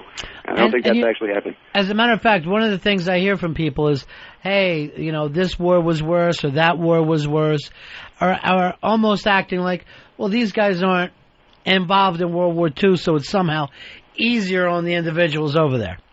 3,000 troops are dead. I mean, that's more than were killed on September 11th. I mean, are we really doing something that was worthwhile? I would honestly say to yourself, Ian, it's up to you, but I really think, and I'm speaking for all Americans, as I normally do, I'm kind of surprised how little Americans care about this whole thing, about the troops themselves and about whether it's the right thing or wrong thing. I mean, people have opinions, but most of this bring them home now is more about fatigue than anything else. It's more about, I thought it would be over by now. I'm tired of talking about it. You peace heads have worn us down. I don't have answers. Go ahead and bring them home. And it's people that voted for Bush who are now kind of blaming Bush, like that woman from California, but not really being involved. Right. All right, thanks, Ian. Hey, thank you. Peace. Peace. Well, we always get the situation, too, and I think it's already happening with the Iraqi veterans, where it's, the veterans that don't get taken care of after they get home. That's never happened in history. It's never happened in history where the guys who went out to fight were taken care of. Watch the fucking thing Rome on HBO. The guys come back and they're fucked by their own people. And it's happened every time. And you've got to somehow commit to that when you become a soldier. You commit to the fact of the things I'm saying of you really are not going to be supported. It's always happened. Now you take a war that supposedly was so popular, like World War II, and the Clint Eastwood movie, the Flag of Our Fathers. Those guys come back, and when the war ends, and these guys were rock star type heroes. No jobs for them once it got done. Fuck it. It's over. It's done. We don't want to deal with the unpleasantness.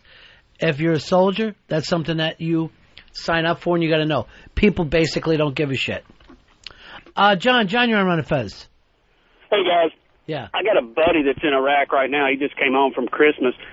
He said the same thing, that he said if they would untie our hands, we could end this thing pretty quickly. And he also said something interesting. I asked him, what I could do for him. He said, send me whiskey, cigarettes, and candy. He said that they spend a lot of their day just giving candy out to the kids. The sad thing about this is these guys are fighting this war with no nightlife. At least in Vietnam, you could get high, you could bang chicks, you could have a little fun. These guys are over there coming back with no fucking pussy after all this time, and can't party, no local dope. It's got to be so frustrating. Then the female soldiers that do start flashing, they end up getting court-martialed. That's happened before in this war. Josh, you're on the Ron and Fez show. Hey, guys. I don't know. I just wanted to say I'm 19, man. I don't want to fucking get drafted. I just want to sit home and smoke my doobies and just put on a Zappa record and not go fight for... Well, it's up to your father's income, because we're going to draft blacks and low-income whites. Okay, yeah. I live in Orange County, so it's all good. I guess you are fine, my friend. Nice. You sit home and get high. Zappa forever, baby. Yeah, everything's going your way. All right. All right, take care. Peace. 866-RUN-0-FEZ. 866-RUN-0-FEZ. Now, Earl, you see that we can't do a high-income white kid like that because he's our future. We need him and his family. You don't want the Bush twins over there, do you? I would like to have everyone there. What, does it have to be just blacks, Latinos, and low-income whites? Yeah, it works best that way. Doesn't seem terribly fair. Well, Earl, you heard that guy's call. He really, really doesn't want to go. He doesn't want to go. And his parents don't want him to go. And they're very big up in the party. Reed, you're on Ron and Fez. Yeah, I was just wondering, if we went over there and bitch-slapped a few people and built a super Walmart, see ya. Build a super Walmart in Iraq. I know Walmart in this country is going to start running some ads where they're just basically advertisements saying, hey, we're not as bad as you've heard. We don't do as much damage to a community, and we're good to our employees. So really dispelling everything that's been written about them. Why don't they do this? This might be a better idea. Take that money that you were going to, pay on TV and give it to your employees to make a livable wage. That way your employees will have health care and be able to take care of their children. Yeah, when you have to start doing your ad campaign around that, where it's not, we have the best prices on lawn furniture, instead, hey, we're not the devil, you may be going down the wrong path. If this is what your PR department's bringing to you, if this is what McMahon Tate has. They got to do something, though, because the word's finally getting out about them after all these years. Yeah, and basically, they're the Soylent Green of department stores. When you finally find out what you're eating, it's people. Austin, you're on Ron and Fez. Go ahead, Austin. Hey, I was going to say best Robin Williams movie of all time is got to be Jack. Unbelievable what people think of this country. It's just fucking incredible. Dean, you're on Ron and Fez. What's going on, buddies? Let me just say, some people have such a taste for shit, I don't even know what to say. Go ahead, Dean. Hey, I'm in the National Guard, and I have a couple friends over in Iraq right now. What we like to do is buy a big 12-pack of Arizona iced tea, put some money together, and fill it with whiskey as opposed to dump the iced tea out. So we didn't know if it was working at first, but then we started getting letters back saying, we love your iced tea. Please send more iced tea. I love the attitude. Keep the iced tea coming, wink, wink. The special iced tea. Exactly. Chip. They're going to be shocked if they ever get actual iced tea. I might do that next time I go to a fucking ball game. Just sit there drinking Arizona iced tea. Try and forget about my problems. AJ, you're on Ron and Fez. How you doing, boys? Hey. Basically, I agree with the draft. Teach some of these young kids some responsibility and let them grow up a little bit instead of hiding behind their parents. And I forgot the second point. I suck. Punching out, boys. Yeah, you ought to. So, yeah, the low-income whites, let's stop babying them, and blacks across the board. Let's stop babying them. Well, let's face it. They've had it too good for too long. Mm-hmm. Blacks have had it too good in this country, Earl. They have? Yeah. Time to start carrying their load. Oh. Mike, you're on Ron and Fez. Hey, buddies. Greatest Robin Williams movie ever, Survivors. Please stop calling. Please. I'm going to beg you. I'm going to just say something to everybody. When you have it in the back of your mind, oh, I have a great Robin Williams movie, I'll call the guys with it.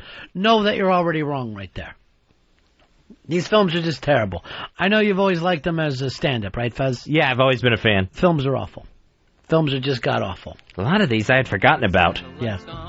I wanted to, but it's like forgetting about a rape. Even an imaginary rape of a child. It's that. I need to say that now because I won't be able to tonight.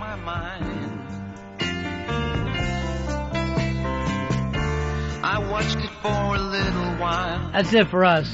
I like to watch things on TV. We'll be back here tomorrow after the O&A replay. They're out in Vegas, right, Fez? Out in Las Vegas. Worst of O&A on tomorrow. Vegas, baby. Vegas. So we'll be back after that tonight. Big game, Fez, you say a complete blowout. Earl, you say closer, but still a blowout. Yeah, 21-10, Ohio State.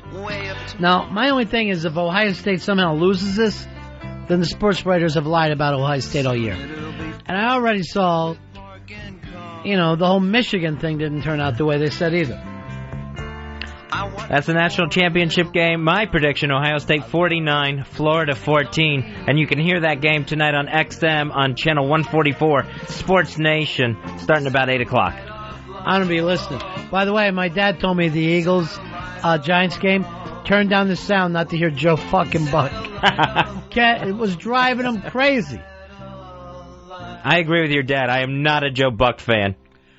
He reminds me of Craig Kilborn. He's Craig Kilborn doing a game. All right, guys, we'll see you tomorrow. And you all go, see you assholes. Florida won big. That's the end of my show. Donk. skies. Things like that drive me out of my mind. I watched it for a little while. I love to watch things on TV.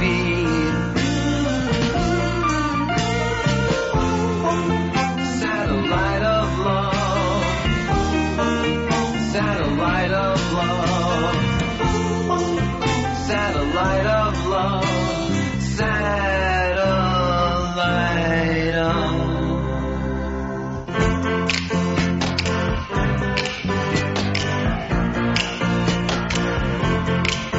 satellite of love.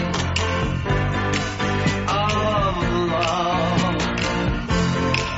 Satellite of love.